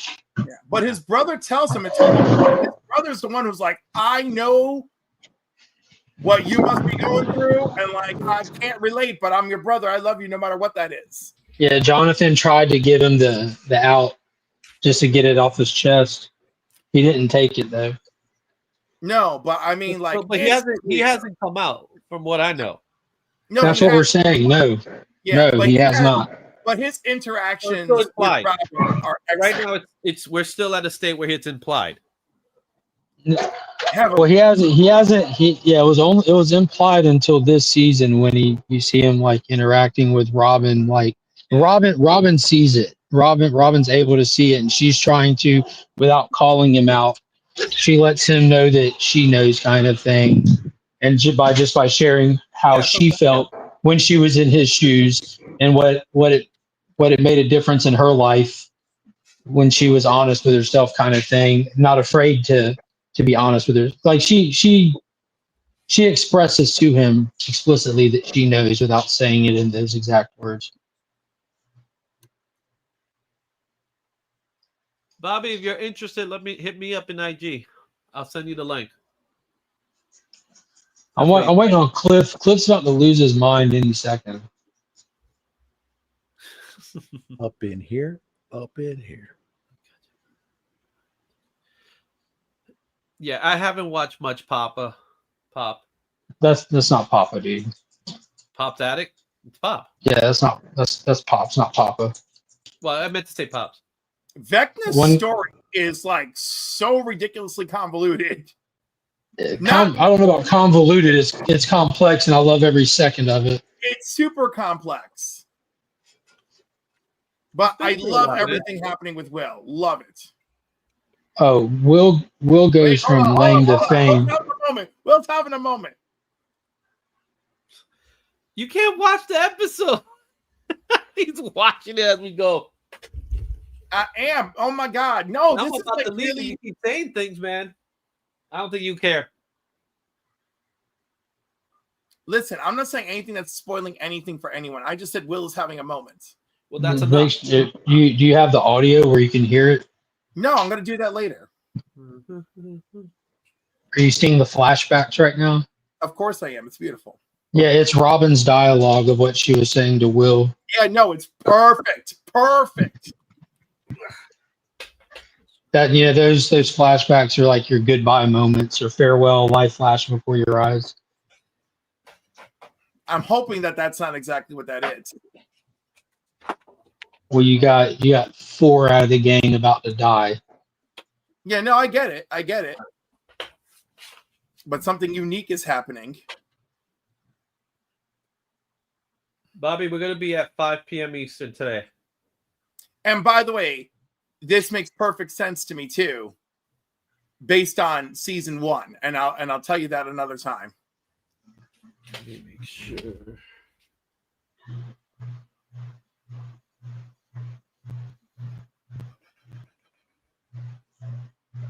Oh my God, this is beautiful. Beautiful. Live reactions. This shit is beautiful. This is Wait for it, Izzy. This is great television. Start this at 5. And the name of the episode is perfect too. 5 p.m. The budget. You can see the budget on screen in this season. Hey, Rob. I know Mark is busy. I put the link in the private chat if anybody wants to get the link for today. See? Oh, for the beautiful. Yeah, I put it in the private chat since I'm not a wrench guy. Got it.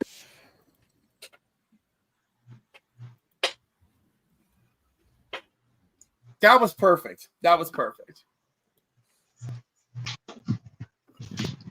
Make it all the way through the end. Yeah, no.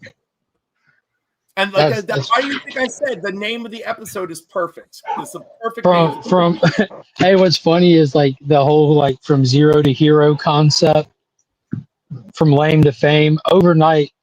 Like a character goes from being like the weakest into the show to being an absolute thirst trap for literally everybody. I was gonna say it made perfect sense to me because I felt in season 1, these two characters were literally circling opposite ends of the sun for quite a while, right? Then we actually got to see them have some life experience together in season 3. Anyhow, and now the fact that they're each in a sector of this path on their own, it was really nice.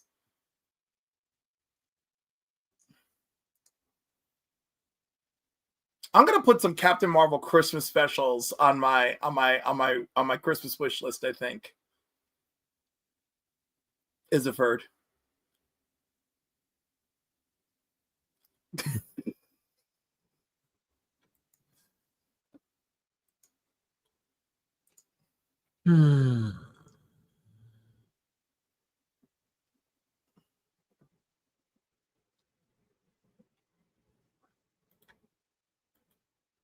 Hello.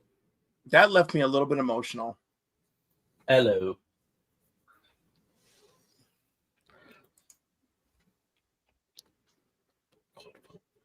Anyhow, it's so funny because I'm sorry. Go ahead, Rob. No. I was just filling dead air. Go. Oh no, I just I talk about this with my therapist a lot. How fiction really has just such an impact on my emotional journey, and he was telling me how my enjoyment of these stories, my comic books, and these shows, and I'm drawn to it by the theatrics, but the stories that play out allow my emotions to come out into these people and play. And then I see things for my life in a new way in this, in the spectacle, or in the midst of the spectacle. Sure. Is that a drain or a light? Okay, that's a camera. Okay.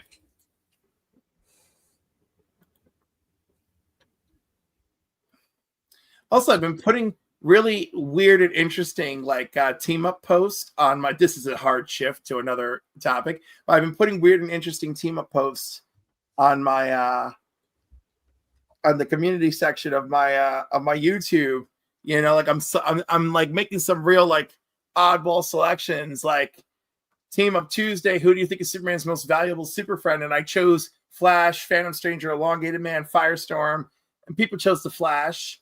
But I chose 4 less beaten path characters. What are these for, Cliff?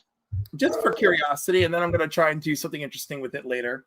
No, I missed the first part of what you're saying with the list of characters. What were they? No, I do these team up. I've been doing these team up posts. So I'm choosing. So the last one was Team Up Tuesday. Who do you think is Superman's most valuable super friend? And I put Phantom Stranger, Flash, Elongated Man, and Firestorm. Right? Out of those, it's the Phantom Stranger, hands down. Well, 15% agreed with you, but 73% with Flash. That's because 15% of people keep up with DC Comics. Yeah. I mean, he's one of the quintessent. I mean, out of those available, I mean, you can't really. Yeah. What would you say on your personal opinion, and why? Who would you choose? I would go. You said valuable, right? Most valuable. Right, but super friend, right? So, I don't think the Phantom Stranger sees himself as Superman's friend. Yeah, he's a friend of nobody. Right. Whereas I actually think that Firestorm values his relationship with Superman greatly. So that's the question. Which one's the closest friend of Kal-El? No, this is my personal opinion. This is my personal opinion. Right? I'm just trying to understand the question, I guess. No, the question is open to your own interpretation. Which of these characters do you think is his most valuable super friend? Obviously, you would choose Phantom Stranger. You have many reasons, especially now, why that works, right? Yeah, I was just thinking in terms of going into a fight or a crisis. That's all I went with, I guess. Right, and but the thing is, Phantom Stranger won't be there for every crisis, right? But Firestorm will be there, and Firestorm will follow Superman's lead, and Firestorm will turn a bunch of people into Diamond and have a nervous breakdown. That only happened one time because your high school best friend wrote it that way. So like, or blow up somewhere. Anyhow, I really love Firestorm when he's written properly. And that's funny. I did the one the week. Which before. Firestorm are you referring to? The old school? Old school. Okay. Ronnie, because Ronnie did actually learn a lot. What was the name of the? I can't remember his name. Jason what was the Rush name? is the second one. That's the black one, right? The black one is Jason Rush. Yeah. I love them both, obviously. So the previous Team Up Tuesday, I did it for Spider-Man, and I had Nightcrawler, Human Torch, Iceman, and Wolverine. Human Torch won that one. I thought maybe that one's too easy.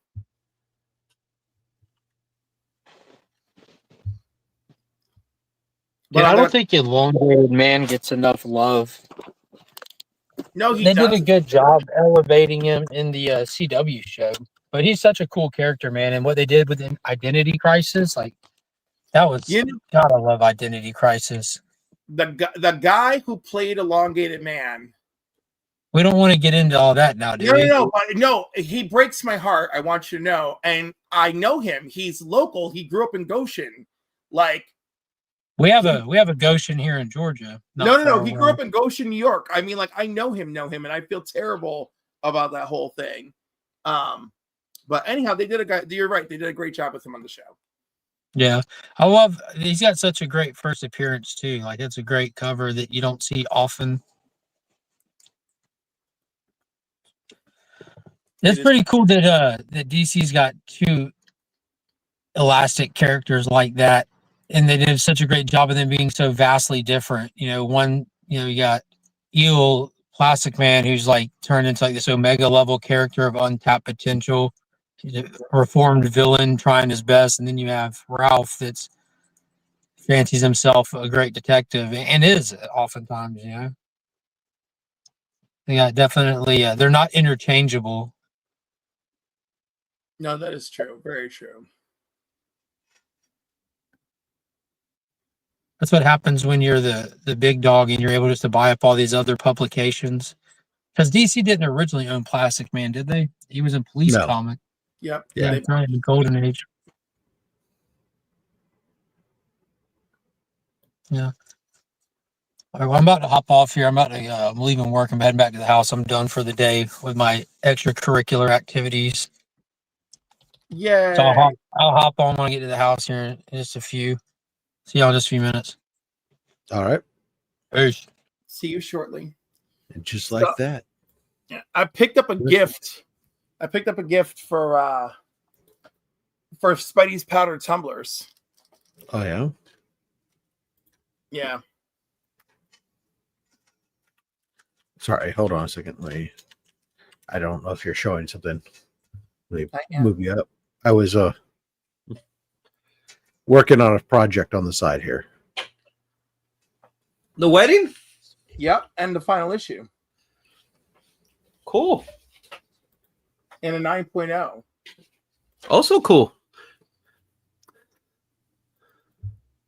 Yep, last issue, September 77. So almost a birthday book. Yeah, but anyhow, he's done so many wonderful things for me. I wanted to get something for him. Yeah, and I know he's been. He's doing one of the. Remember we're doing the giveaway. It's his item is one of the giveaways. Yes, you get to pick a tumbler. You get to pick a tumbler of your choice. Yeah. So that's gonna be this Tuesday. Ugh. And then in unrelated issues, I still have no idea. Oh, okay, wait. Right, this is the second Bronze Age tryout issue of Hawkman. And that's actually what it says in Key Collector and everything. Yeah. And like every so often, I keep thinking, why do I have this? And I'm like, I can't possibly own this just to make Rob jealous because Adam Strange is on the cover. That's ridiculous. Yeah, it wouldn't make me jealous. No, I know. But there is an Adam Strange cover that I continually look for you. Of what book? It's the reprints of Strange Adventures, right? Oh, it's okay. But it's got a unique Adam Strange cover, and so I think about you all the time. So every time I go searching for it constantly. I was scared. I hope I don't have it. Oh no, I know. So we were on a stream together, and you explicitly said you had never seen it before. Oh, okay. So I constantly look for it, constantly. Fair enough. Then I'll dig no deeper. I'll be surprised.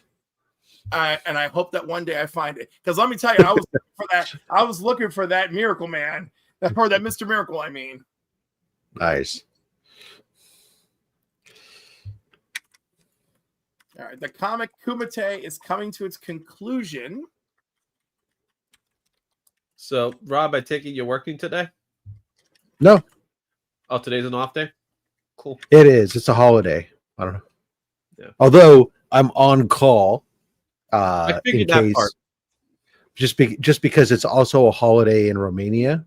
So that is St. Andrew's Day there. So I have to have somebody in case something comes up. So I have to, I'll log in at some point and check my email just to validate that there's nothing there. But for the most part, my outgoing message tells everybody, it says, you need to message me on the messaging app to let me know there's something that's urgent.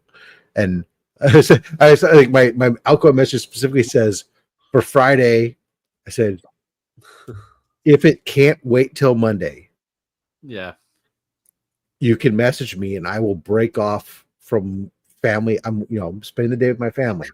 I will break away from my family for you. But it better be, and when you message me, let me know if it's an emergency where I need to get to it within the hour, or if it's urgent where it needs to be today, and I'll do it. But doing it. So hopefully break away from my family. I want to drive home the fact that family and loved ones to help deal with your issue. Absolutely. Right. So I want to make sure that they're clear. They don't just tell me because you'd like to have it today, because I do understand that realistically it's end of month. And so there's potentially a deal that could be need to get done and you need me. But for the most part, the stuff that I do doesn't impact the end of month revenue. So, because most of my renewals are delayed. Yeah, I got one of those templates around here somewhere. Yeah, the circles. I love these. Some Trump. Yeah, some. They're great for practical effects, I'm sure. Yeah, some triangles. Oh, I guess you don't need to be big anymore, huh? Do you have any of these? Oh, on this curve, I do somewhere. It's probably with my drafting supplies. I have a scale here. The little. Oh, I got those. I got that. I got that. Look at that. I got mine. Well, there's another thing. Let's see here. Somewhere around here. You got a cutting mat? I got a cutting mat. I got two of them. No, I don't have that. Yeah. I don't use that for drafting. This is only my old drafting. These are like some of my old drafting supplies. There's more somewhere else, but these are the ones I still use like from time to time when I would like draw a piece of furniture that I was going to go build, and I wasn't going to pull out the full blown drafting table and stuff. I would just do a. I got some more. I got these. I got this one. This one's like the. Oh yeah. I remember all those, man. Yeah, and I got multiple French curves. I got a bigger one. See, a bigger French curve. Yeah. French curve. I had a French curve once in Montreal. I bet you did. Rob, I have a Comics Pro Line question that maybe you can answer. Mm-hmm. Do you know if they've straightened out their shipping tariff situation or no? So I think that the issue only affects like plastic, like not their bags, but the hard plastics. The top loaders and like the clear backers. I think those are the only things that are affecting it. What they did is they just took them down off of the US version last time I was there. Oh, nice. But if you're just buying bags and boards, it's the same as it's always been, as far as I can tell, and including if you spend over $100, free shipping. Okay, good, because that the last time I tried to do an order, which was many weeks ago at this point, but I was just trying to order bags and boards. It was like, okay, so you're also going to cover this additional fee, and I'm like, no. Yeah, I don't know. I have a box that's here, but I ordered it a while ago. It's just been sitting here waiting for my youngest has come home from the holidays, so they can work on putting bags and boards together for me. Because I am now finally almost out. They put them all together for me. They'll do hundreds of like 400 or 500 of them for me, and I have short boxes full of bags of boards ready to go, and I'll go through them. And when it gets low, when they're home, they do put a bunch of them together again, and I pay them to do it. So they get a little money to go buy their coffee or do their stuff with their friends, and I don't have to sit there and put bags and boards together. It's called the trickle-down economy. It's always fun when you get your kids to work with you. Hey, instead of just giving them money for nothing, you might as well make them do something for you. Absolutely. Chores. It's like, do I put a roof over your head? You bet I do. Keep bagging. It's like when my daughter tells me things like, I really want that. I'll give you the money. I'm like, no, I gave you the money that you want to give me.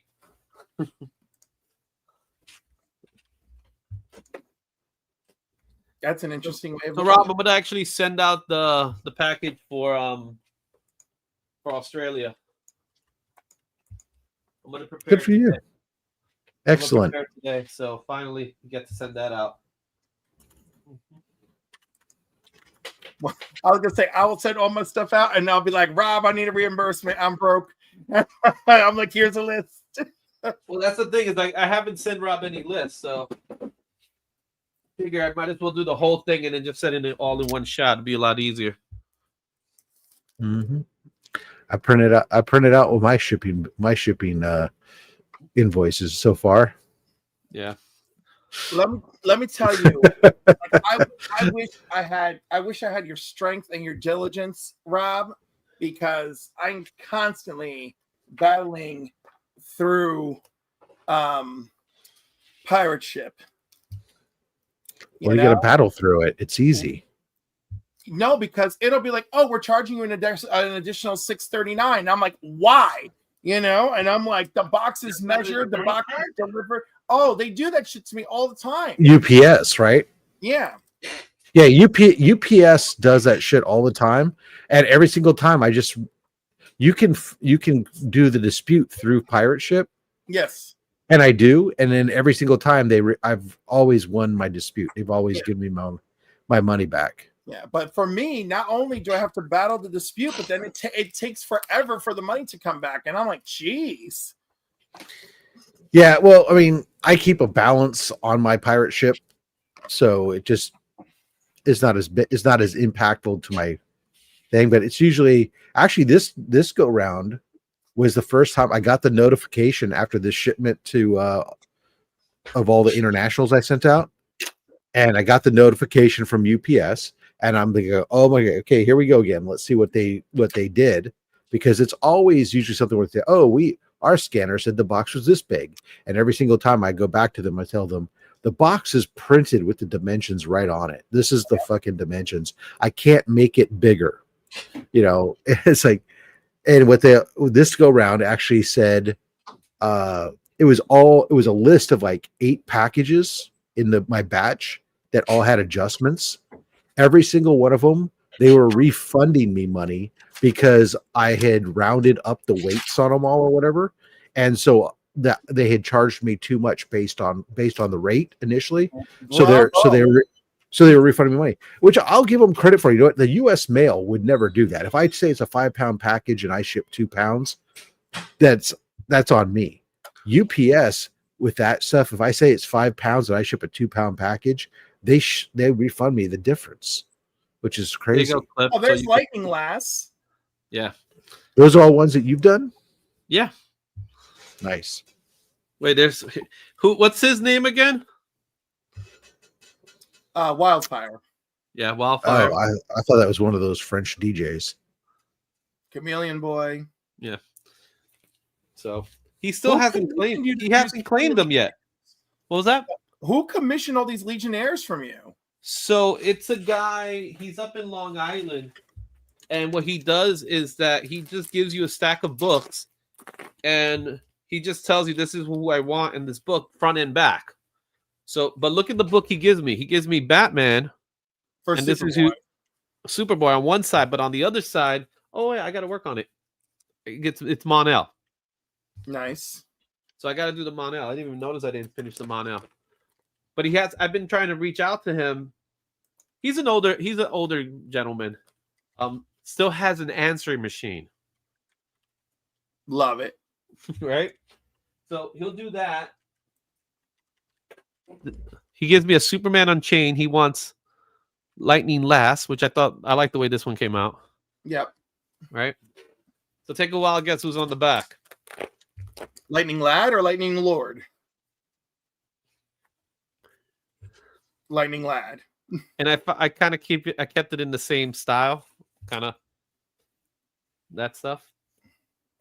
But he's a cool guy. He's a really cool guy, and it's one of those situations where you do what the customer wants, kind of thing. Yep. So this is Star Sapphire. I decided to do it like that.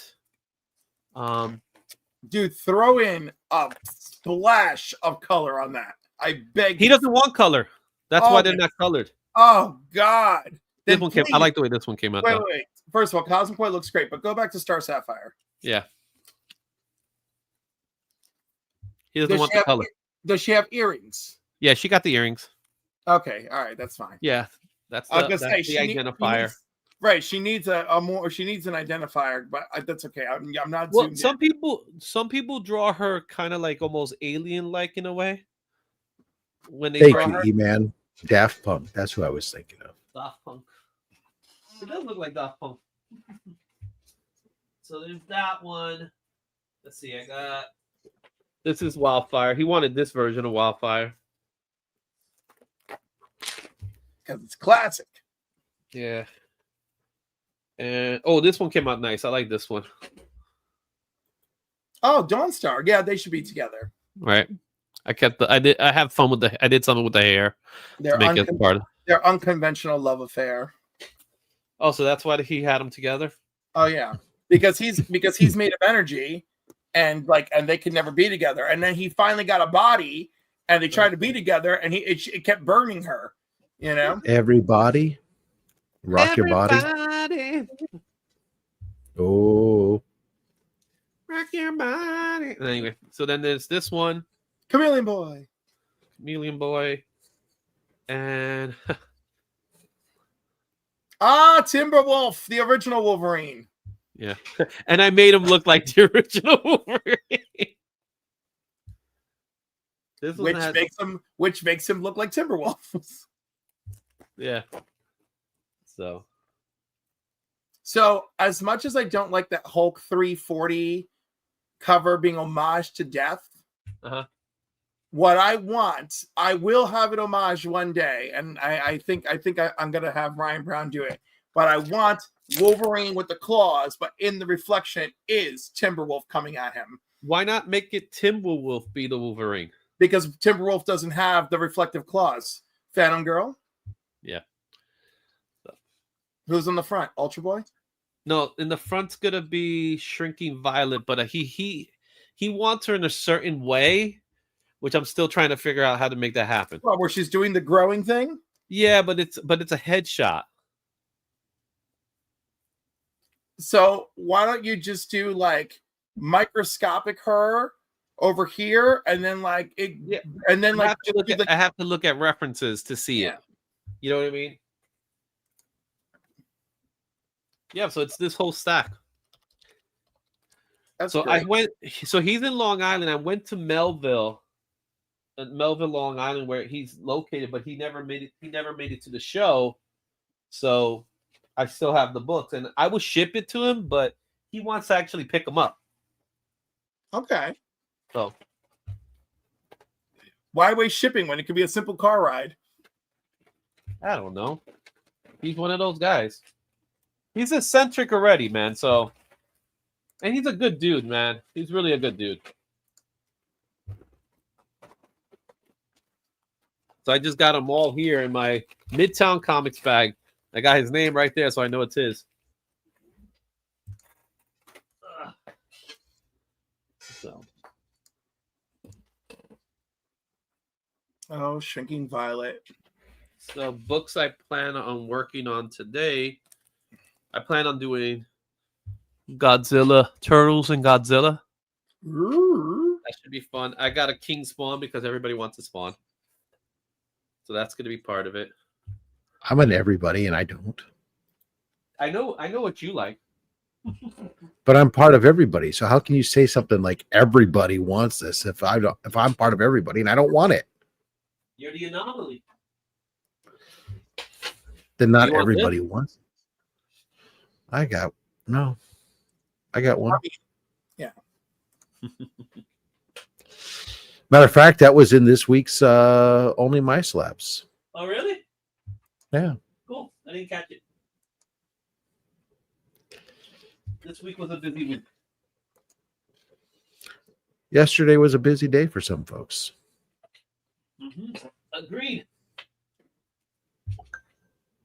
But I did see on Wednesday, I did see Planes, Trains, and Automobiles. Yay. My Thanksgiving Day movie. Which I love and which I covered with Matt recently on his channel. I saw that. While you guys were covering it, I was watching it. So.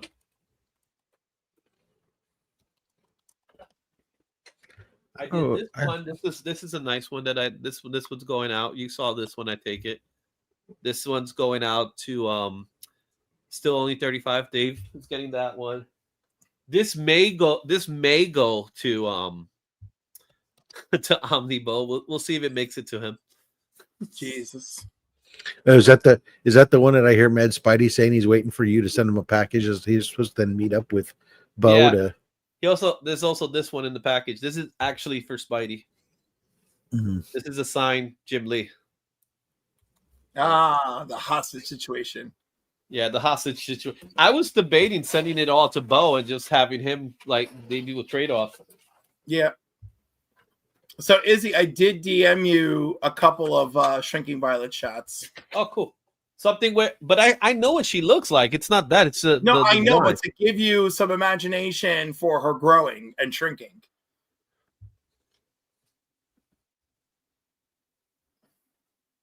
Yeah, but it's still. I'm just saying, just to help you. I know. I'm wrap looking. your head around the visual. I've seen similar, and it's not. And he wants classic. Obviously, he wants classic version of Shrinking Violet. And I'm not that's not my point. My point is to inspire you. Oh, I know. You know what? I've also looked at Ant-Man because they're very similar in tone. That too. So I've looked. Trust me, I've looked. It's just I haven't found one that kind of sits well yet. That's the part that I'm having difficulties with. Yo, there's this one dude who gets all sorts of crazy ass Legion homage covers, and they are freaking brilliant. I saw that today. That's as usual. I will always say this: your monsters are fabulous. Yep. So that's going out today. But this one dude has Legion of Superheroes Outlaws, and it's the homage to Days of Future Past. Yeah, and it's beautiful. And I've seen the Days of Future Past homage with the dead posters. I've seen it 1,000 times, but seeing it with the Legion is just beautiful. I even got the Doctor. Yeah. So I already know what to do with this. I already figured out. Is it going to be a Doctor Who? No, it's not. It's something else. Seems like a lost cause then. No, it's because I'm sending it back to him. So I'm gonna. I there's so last year Brian didn't get a piece, and I was like, okay, I'll make it up to you this year. That's gonna be the makeup. It sometimes happens. Let's see here. Look what I got, Cliff. I got Crisis. So for my Crisis blanks, I think I'm gonna go with people drawing characters like fading. I want them like, I don't know if I want them fading out of reality or fading into reality from the Crisis wave. That's cool. So you see this, I have a commission to do the Wonder Woman, right? But the commission is he wants Wonder Woman in Demon in the Bottle. Like he wants her just all beat up. So I told him I had one. So that was a commission. Beat up or drunken? Yeah, drunken and just beat up, pretty much in that sense. How about? Oh my God! What if it was demon in the bottle? That's drunken, but like sitting on the edge of her bed, like the morning after. Well, you know, the demon in the bottle, in the demon in the like bottle, Booster Gold laying in bed with his hands back and. No, Izzy, all you have to do is do the Demon in a Bottle cover, except that Wonder Woman is in her Taco Wiz uniform, and that's it. That's it. Well, you know, Demon in the Bottle, you got Iron Man's helmet right up front. I'm trying to figure out, like, will the tiara work the same? I said Wonder Woman in her Taco Wiz uniform. You trust me, all right? If that ain't the saddest moment in her repertoire, I don't know what. I also got a Miles. I got another Miles here. Oh, excuse me, guys. That's the missus. I put it in the comment section, but I don't think you saw it. Cliff, what are your thoughts so far on DC's big event KO now that we're 2 proper issues in and 6 tie-ins? Okay, so I'm not reading all of it, which is fine. Again, this event didn't promise me anything particularly outrageous, so my bar is lower. So I'm just having a good time with it. It's fun, ain't it? It's fun, but I'm still annoyed. They still found ways to annoy me. I'm just not as annoyed as I was with other recent events. Like, I really think them doing the bracket thing was very like misleading and dumb. Misleading as hell. Yeah, but December is fight month, so I think we're going to see some of the would-be bracket stuff now. Possibly. Well, you read Superman from this week? I did. So you saw that ended, kind of announcing fight month. That was fun. Mm-hmm. But again, Superman is still being written as a Superman story. So, well, it was the backstory to the Legion of Doom making it into KO. Yes, but I get it. Superboy Prime is still my favorite thing in DC right now. I like that the redemption arc that Jeff Johns promised us almost 20 years ago is playing out now. Yeah. And I like that he still has that edge to him. Like, he's like, oh, a death tournament? You should have sent me. I'd knock everyone's head off. Yeah. Lois is like, you're telling me you'd go kill people. He's like, I mean, I could. Yeah. I like that he has a little more respect for everybody now. You know? He kind of got some of his humanity back, being in that isolation. I see it now, Cliff. Ah, there you go. I got this one too. I got the original Harley Quinn logo blank. That's cool. That's cool. I got the creatures from the Black Lagoon. I got one of those done up by Lockwood. Yeah. So I got that one. I got plenty, but there's another one. I got an original Transformers logo from the original issue 1. So I got that one there. That should be fun. What are those for? Today's stream you're doing? Yep, that's all. This is for this tonight. Whatever. If a request comes in, if stuff like that, We'll see. I got some Star Wars too. I got the Star Wars annual. I got, a few of them in case they come in. We'll see. I think Justin's trying to confess in the comment section. Yeah, he mentioned that earlier. Just got to start my notifications. Wonder if anyone remembers his unsolved murder. I do not.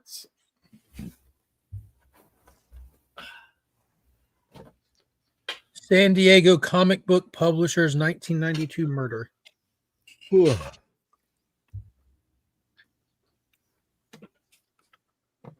MJ and E-Man's in the house. What's going on, guys?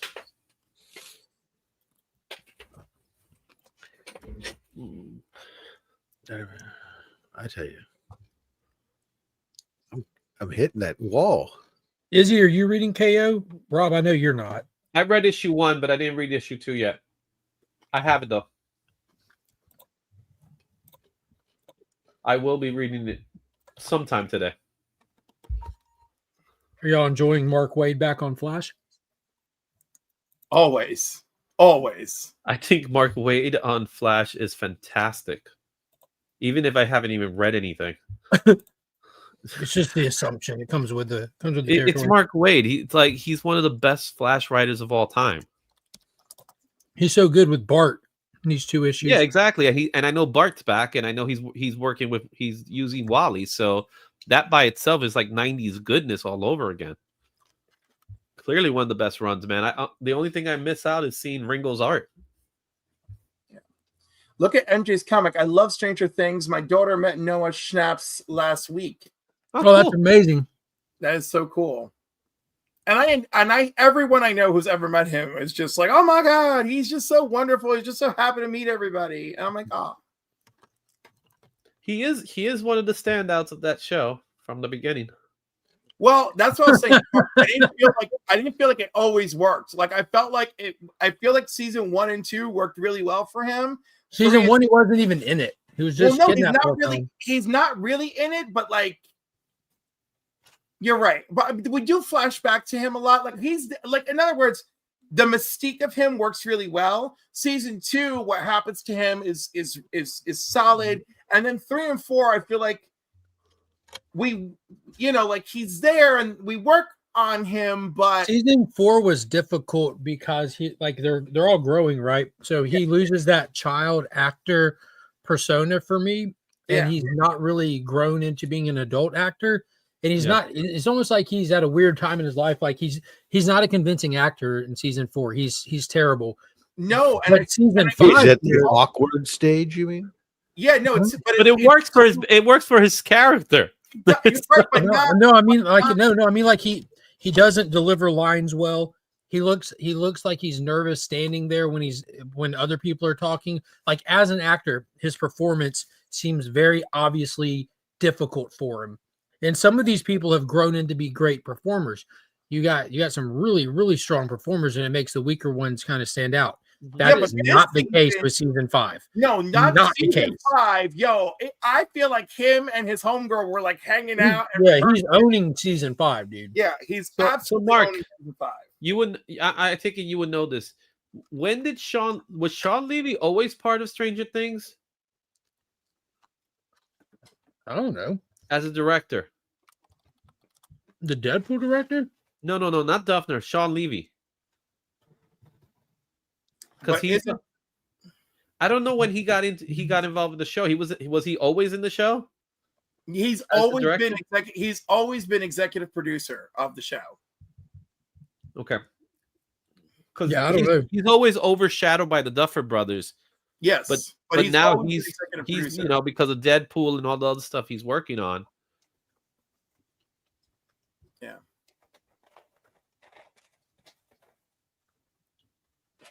But he's got a wonderful freaking catalog of stuff. No, dude, the guy, he's doing well. Yes. He's definitely doing well. What was that dude now? Mm-hmm. It's so funny when Stranger Things first came out, it was just a nostalgic trip, right? And it still is in that way, but it's like it's become so much more than that now. Absolutely. You know what I mean? Yeah. Well, but no, they haven't lost that magical touch. They still have the X factor. Well, I gotta be honest. I felt like the magical touch waned a little bit, but like of the promise of like this is it. This is the grand finale. You know, all roads have led here. You guys have invested you guys have invested in this show, and 10 years. And we wish to pay it off. Like, yeah. But I was gonna say, most shows give you 10 seasons for 10 years. Yeah. This show, not this show. Well, no, but this show has also delivered with a big budget and like lots of stuff going on. It's the biggest. God, I lost my train of thought. What I wanted to say about these movies, the movies, and this show. Oh well.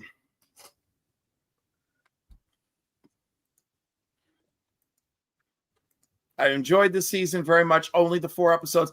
I really, it's funny because like different shows take different approaches to different things when going season by season. Their approach this year to be like, yep, season 4 is taking place this one night is really cool, or this one specific day, right? Like we start with them like first thing in the morning, and we are following them throughout the course of the day and their misadventures, and I love it.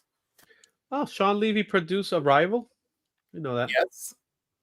If you had nominated. If you had seen my episode of the Council of Comics where I chose to review the movie Arrival. Bro, I catch that show every now and then. And I caught that one. And it was difficult. It was heartbreaking seeing the underappreciation for that movie. Yeah, because I don't know why people are having so much problem with the twist at the end. I think I can't speak for one of them. Sure, but no, I can't. I can speak for 2 of them. I can speak for 2 of them. I think 2 of them cannot leave their personal baggage at the door to embrace what the movie is saying. Right? Well, what is the movie saying in that context? Well, because the movie is introducing a concept that I think goes against what people conceptually think of what the constructs of reality are meant to be. You're losing me here. You're saying too many words. They're not getting your point out. Oh my God. I don't want to say it. I'm not going to say it. Well, you just names. Just leave people's names out of it. Some people have a very strong perception of reality, and a movie that challenges that strong perception of reality, even though it's just fiction, it rubs them the wrong way. That is what I'm saying. No, I don't feel. Yeah, I have a very strong perception of reality. I don't feel like that movie challenged it. No, but I think you're very willing to go into science fiction stuff. Yeah. Oh yeah. Right, and I think some people cannot leave their personal perception at the door. Doesn't Sean Levy look like a Who from Whoville? He does, yes. He does, doesn't he? Now, when it comes to Seabizzle in that movie, he made it very clear. He just hates time travel. Right, he's like, I do not date time travel at all, ever, period. So, he doesn't like time travel? He does not. It's not really a time travel movie either. No, but a little bit, in a little bit of a way, it is, right? And so he's like, nope. He's like, if we're messing with the principles of time, he's like, I get lost. I'm done. No. So at least I can respect that. Not once have we dealt with a movie about any time manipulation where he's like, nope, time manipulation. I'm out. So that's a constant. I will go back to this his filmography is crazy how it's just so many different genres. Like he's very much a comedic guy, but there's some serious stuff in there too. Dude, there's tons of serious stuff. That's what I'm saying. That's why his catalog is very impressive. So like his first movie was like Just in Time, Big Fat Liar, Just Married, Cheaper by the Dozen. Yeah. Pink Panther, Night in the Museum. He did both of them. Date Night, Real Steel, The Internship, Free Guy, of course, Free Guy, Adam Project, Deadpool, Wolverine. Now I can't wait to see his Star Wars, Starfire. Starfighter, yes. Yeah, I've already seen it. Some screenshots. Oh, really? Finally, we've got a little something. Oh, of course. MJ, you notice the diagram on his board matches exactly what Will drew on the barn. Yep.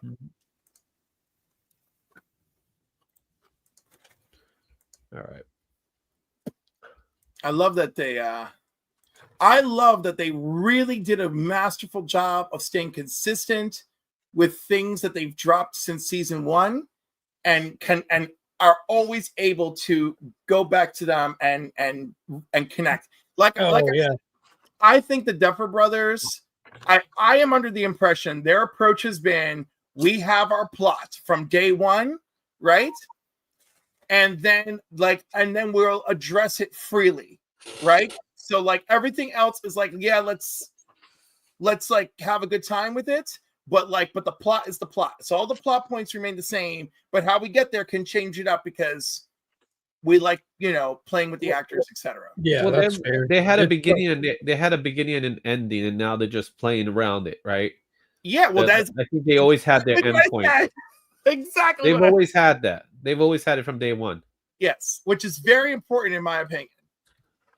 Some things with long format storytelling, you have to be prepared to be flexible and change based on the public's reaction and response to some of it. Yeah. But again, I'm sure certain characters got more screen time because of that, right? Well, shout out Steve Harrington. Yep. Mm-hmm. Yes, Steve Harrington, definitely. Well, another one is Justice for Barb, right? but I'm not wrong. They put more effort into addressing the Barb of it all when people were all over the internet being like, Justice for Barb. And I definitely was one of them. Yeah, they did her dirty, though. They did her dirty. They did her dirty. And I'm like, no, I was a Barb in high school. No, Justice for Barb, dude. But I think that was the point, right? Yeah. If you kill off a character that no one cares about, no one cares about it. In fact, they're happy. But if you kill a character that people absolutely care about, then that's what kind of makes it. That's how you do it. By the time they kill off a villain, you're crying and like, oh my god, that was so sad. Like, look what they did with Billy. Like, villain for 2 seasons straight. Terrible person. Billy's a great example of not. I still didn't like Billy at the end. I don't care what they said. I still didn't like Billy. Well, I didn't like him, but I appreciate the sacrifice. You can sympathize with him by that point. Right. Yeah. And also the fact that there's still enough Billy left on the inside to do it. Yeah. That's one of the things that we're also seeing here is how much can Vecna, the Upside Down, whatever, corrupt you, right? What was likable about Barb? She's miserable. She was one of me, MJ. Do you hear me? James, she's one of me. I was that bitch in high school, all right? The only thing I liked about Barb was that it helped develop Nancy's character. Yes, it did. But again, I think if there hadn't been such a strong public reaction, we might not have gotten that, But this is exactly the thing. There is 2 camps when it comes to Barb. What was there to like about her? And then those who are like, what do you mean? That's exactly what would have happened to me. No one. I don't feel that there's anything to dislike about her, but I don't feel like there was anything to like about her. She felt like a plot device. That was all. Nah, all these other characters hold weight. No, for me, she held the space of the awkward person. Your friends are hitting their stride around you, and you're not. All of that, all things that I relate to deeply. So I was there for Barb, absolutely there. I mean, obviously, I was there for the whole show, but Barb was big. What's interesting about the Barb character for me was the fact that since it is an 80s nostalgic show, they didn't do this thing where she had this makeover. That was the one thing that we're missing out in this whole Dude, Barb Nancy story. gets one every season. What was that? Nancy gets one every season. Nancy, and I don't think Nancy's all that to begin with, you know. I'm sorry. She is not all that. It was not. Nancy's not enough for me to climb up an antenna. I'm sorry.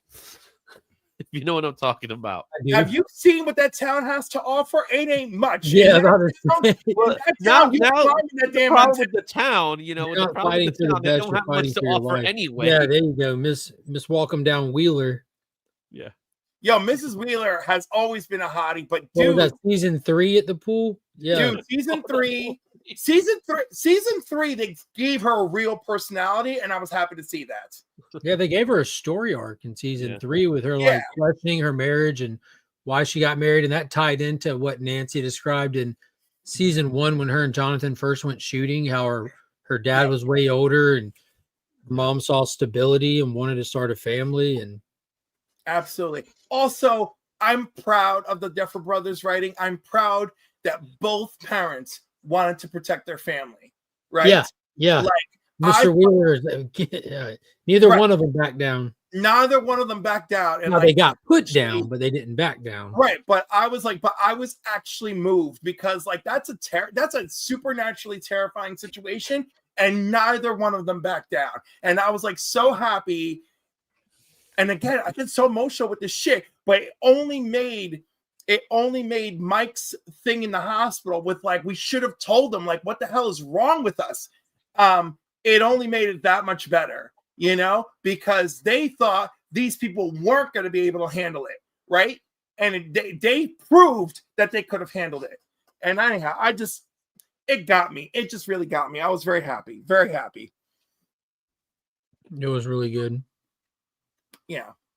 You know, I like when people, I think a lot of people don't, I think a lot of people complain in modern storytelling with TV shows and movies, you know, characters being written well, everybody getting everybody getting their fair shake, stories being properly told, blah, blah, blah. And I feel like this show has actually done the job. Hey, Mark and Rob, do you guys remember this? Yeah, the jam piece. Piece. So Austin did the pencils and Chris inked over it. Chris, the comic vet, in case you didn't know. Or was it the other way around? No, I think Chris drew it. Yeah, Chris drew it. And Austin inked over it. We were having fun that night. Here's actual Dracula. That looks like Venom. Ooh. It's what what happens when he wakes up in the morning. Yeah, that Turnbow kid making a cult with the kids made me laugh. That was funny. Yeah, so I got to take this book to Heroes Con next year so we could keep doing more of those jam pieces. Almost did one this past year.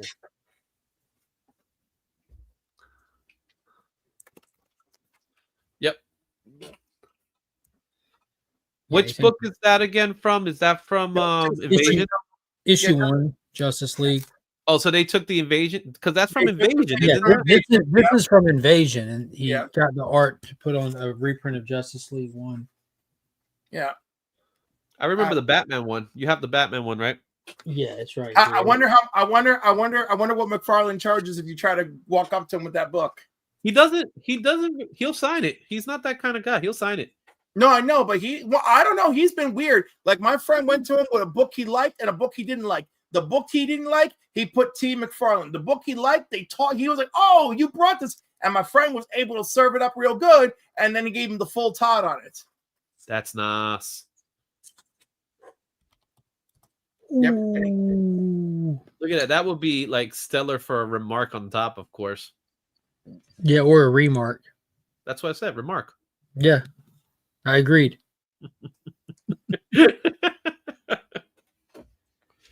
What do y'all got planned now that it's officially the Christmas season? Toothbrushes. Stocking stuffer. Stocking stuffer that she's gonna give him, right? There you go. Mhm. One for each member of the family. I'm looking for, just like last year. I want a really good stocking stuffer and someone to come down my chimney. I'm still waiting. And we do Avent. But Mark, are we gonna do comics and coffee for Christmas or what? I told you to pencil me in, didn't I? And just always have a backup ready. What was the date again? Like the 19th Well, that's the or thing. something? You never even. Isn't Christmas a Wednesday this year? I did go back and forth with you and tell you which days didn't work because the work weekends and stuff. I think you did the last response you did. Was the 20th, I think? I'd have to look at our messages. I'm pulling it up. What's up, BJ? I'm not. I said my last thing. It was you said 9 p.m. the 18th. I said I'll pencil it in as long as no family stuff pops up between now and then. I should be good. Okay. So you should have me penciled in at 9 p.m. the 18th. And now everyone sees in live firsthand how Cliff stood me up the last time and got me blacklisted put me on his show, so because this is how he does me. He tells me a day and time. I keep up with it, and he doesn't, and decides to call somebody else to come on the show. Yeah.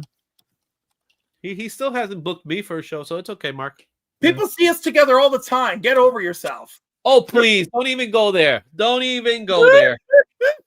Don't even go there. Are y'all up to speed on Welcome to Derry? That crazy backstory for Pennywise, right? I sent you that too, didn't I? I sent you also stuff you probably ignoring. No, I'd see when people send me stuff. You sent me that today, this morning. I was at work when you sent that. Yes. The last thing you sent me was from 7:33 today. I was already at work and on this stream. I was literally live stream feeding dogs. Oh. So Bleeker says McFarlane has a list of books he won't sign. That's not what he said. He said McFarlane has a list of books that he won't sign. Like I said, very similar, but very different. McFarlane. McFarlane.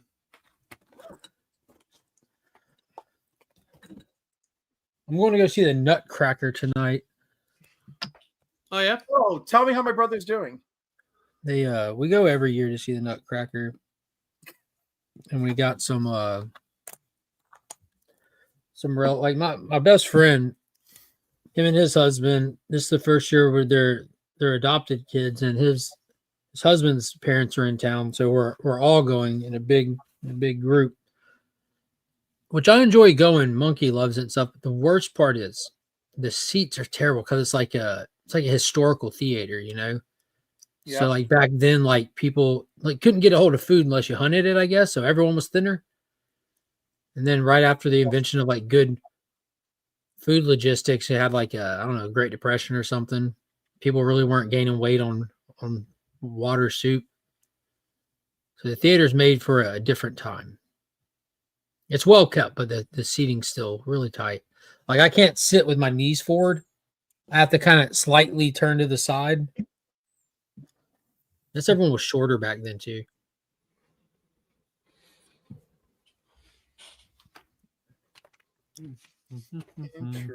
It's true. So, like, I remember when I was a kid and we went to George Washington's headquarters for the first time because it's in my hometown. And I'm like, what is this? I'm like, I can barely fit in that bed. My mom is like, she's like, I could just fit in that bed. George was 6'3". Now, George was a giant amongst his peers. Let me tell you, that headquarters. Yeah, the rest of everything else was probably built for the average man, but George himself, the individual, He was 6'2". Yeah, he was a big boy. That headquarters is so like it is like, dude, it is ridiculously tiny. Wait till you get to episode 2, Rob. Like one thing that Ken does really well in that documentary is it's George rolling into the scene. Like he did. Oh my gosh. Like I'm sitting there like, oh my, it's on now. Like just listening to these calm, cold, cool, calculated narrators, but I'm over here like hyped up, like, oh, okay, let's go. But yeah, when he shows up, it's cool as hell. And then he goes on to have like a bunch of blunders through the battles and stuff for a while. That's what I told you. I went back and was listening to Ken Burns with Rogan from earlier in the month before the documentary released. And he was talking about how like that's one of the things that he loves to do with the freedom that he's found making these documentaries and the length that he makes them, that he's not really restricted. He can get as much as he can in there. And he wants to make sure like it's not just ESPN history where all I'm doing is highlighting the home runs. You know, like he points out like he's Babe, notorious for the MLB stuff. he's like Babe Ruth. He went up to bat and he'd strike out 7 out of 10 times, but it was how good those 3 were that left the lasting impression, and that's what he wants to make sure he highlights. But George had some blunders because, you know, like he's going up against very experienced, battle-tested army that the Patriots were fighting, and he had to learn through error a lot of it. I didn't realize how big of an asset that goddamn traitor was through the American Revolution up until the end. Like he really. Yeah, that's what Benedict Arnold was a huge. He's the all-star, bro. Yeah, that's why it was such a big thing, and why after all this time, when he did decide to leave the side of the rebellion, it worst was timing in history of anything, and it was all for some snatch, man. Like he got honeypotted. Like they speculate. Isn't it always? Dude, pussy remains undefeated, Cliff. He got honeypotted as the speculation, unproven speculation, but that's a tale as old as time. Like, you know, like ensnaring someone. I think that's a pretty solid theory. I could see it being true either way. I admire how you keep firing at the British from a distance. He's got his Listen, if you look at all these men and their backgrounds, it is constantly pussy affairs. The most famous one ever is Helen of Troy, right? Absolutely. Talk about going to war over a bitch. Damn, you know all the games and we're like, what are we doing exactly? Agamemnon was just wanting it though. He's like, yep, that's my excuse. Let's do this. Oh yeah, of course. But you know, the fact that there was golden snatch in the middle too didn't hurt nobody. Apparently, didn't hurt nobody. Yeah, except the losers. It hurt Hector. Ultimately, cost Hector his life.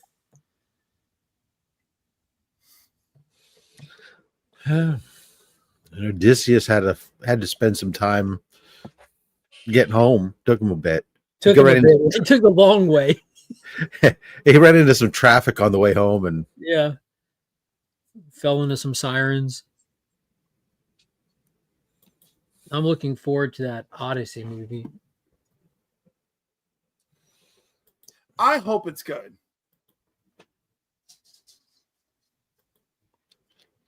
I really do.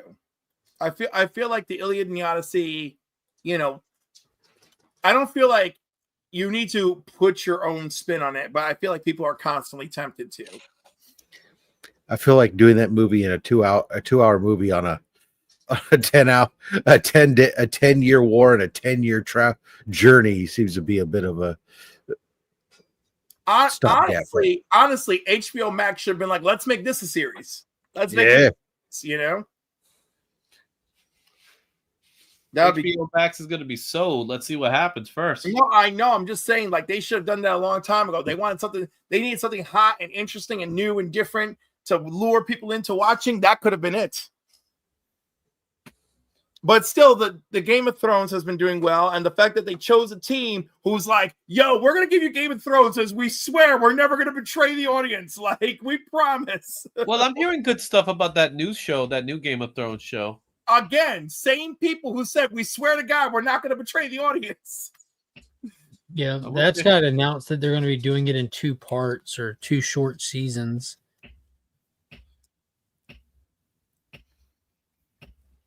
Excellent. Yeah. All right. December 18th. House of Dragons.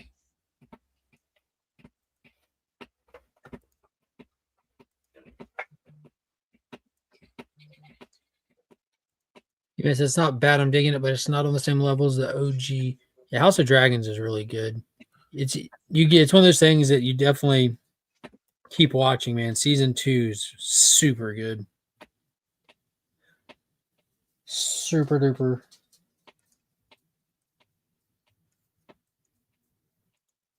Well, then I'm going to get ready to call it for the day. Yeah. It's time for me to go eat some leftovers. Yeah, my tootsies are freezing. Like, despite wearing socks and shoes at work, like it just picks up a Did cold. you just say socks and shoes? Yeah, I wear socks and shoes to work. Do I even know you? Yeah, I told you the only place I wear shoes is at work and in court. That's about it. Can't think of another. Court, like, depends, right? They don't let you in without them. I'm like, bro, you can end up in jail for catching a bench warrant. You show up That's how without you get out of getting. That's how you get out of court. You just wear sandals. No, you don't get out of that. That's not how you get out of court. That's how you got to get into jail. And then here's the irony: once you're incarcerated and they bring you to jail they bring you to court from jail, you show up wearing Bob Barker's, which is just a cheap pair of sandals. So you ultimately would still stand in front of a judge in sandals, just one voluntary and one involuntary. Interesting. All right. Well, on that happy note, we just learned a little bit more about Mark than we thought. Well, I know a little bit about a lot of things, man. I know a little bit about a lot. We were looking at my brother's new AR-15 yesterday that he has like all modded out and everything. And Kyle was holding it and she was asking something and I'm like, this over there. And she's like, we don't ever talk about guns. How do you know about guns? I'm like, because I know a little bit about a lot of things. Like I read. It was hilarious. She was just sitting like, oh wow. But he put like man. These really cool scopes on it. I'm not going until tomorrow, so I'm pretty much ready. What art auction? That's today. Oh, that's your thing. That's my art auction. It starts at 5 o'clock today. Sledge said, Sure. yes, please. What was that? Sledge. He heard guns and he popped back up. Yes, please. Yeah.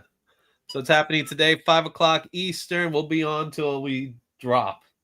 So we got a couple people. Michael's going to definitely be doing some art pieces. I think Chotel said he was going to jump in. Austin LeMay also said he'll probably jump in as well. And whoever shows up, man. That's how this is going to work. So it's a is it benefiting something? No, it's just for our own personal stuff. It's for us. It's for us. In that case, I'm not coming. You start getting this kind of lineup together. I'm thinking to myself, well, you're raising money for something. Everybody does some Black Friday deals. This is like our Black Friday show. I've been doing it for 3 years now. It's been fun. All right, but I'm just curious. I will say this much: all the money that I make from it is actually going to go towards getting ready for Heroes Con. So this is actually for my Heroes Con trip. We're planning on doing. It's going to be. We're planning on a table. So there is a table that's going to be planned for Heroes Con for artists. So if you're an artist, you'll get to sit down at the table for a little bit, and you could do some sketches and stuff like that. And that's what if I'm not an artist, but I want to sit down and do some sketches anyways. Absolute facts, Sledge. That's what my brother was showing me. Like it's completely modded out from barrel to stock. So it's going to be a fun show. So that's happening today. I'm currently putting the touch up on the Spider-Man here. So we'll be doing some great stuff. It's been fun, man. I'm gonna probably take a nap. I'm pretty tired here since I don't have to work. But probably take a nap and recharge. So that way I have the energy this evening for my evening show. Not even gonna lie, I went to bed late, woke up earlier than I normally would on a Friday, and this is just out of kilter for me. So I'm about to go lay down and wrap my feet in my my little fleece blanket and just enjoy being horizontal in a quiet house. It was weird. I fell asleep. I was in bed at a reasonable time, but then my wife woke me up at like 3 a.m. I was in my recliner. Oh yeah, that's what I'm talking about. No. She just woke me up to cover. She was covering me up with a blanket or whatever, and turning off the TV, and woke me up. And I said, "Oh, I guess I should go brush my teeth and stuff." And then, of course, I was awake. Awake at that point. I spent the next hour scrolling. Anywho. Oh, wait. I want to announce this before we go. I got I was put in the Legion chat, but I got the slab for the Legion loot. The November, December Legion loot is going to be one big Legion loot, but the Absolute Kingdom Come edition, the oversized hardback, is going in there. The San Diego Comic Con McFarlane Kingdom Come Superman is going in there, and I got the 9.8 slab of said McFarlane figure that'll go in there, as well as the Blu-ray with the still sealed lanyard, the Legend of the Kingdom Come movie. And it's not the regular one, it's the Emerald edition, because I backed the higher tier for it. Got a complete unopened one of those going in there. So all that's going in there. So be sure to check out the join button below. Get in where you fit in. There you go. And if you get in the Legion tier, you can be in the running to win that. Otherwise, you're just fitting in without getting in. That'll be all. Y'all have a good day. Check out Izzy's stream. I don't think there's an in the mix tonight. So peace.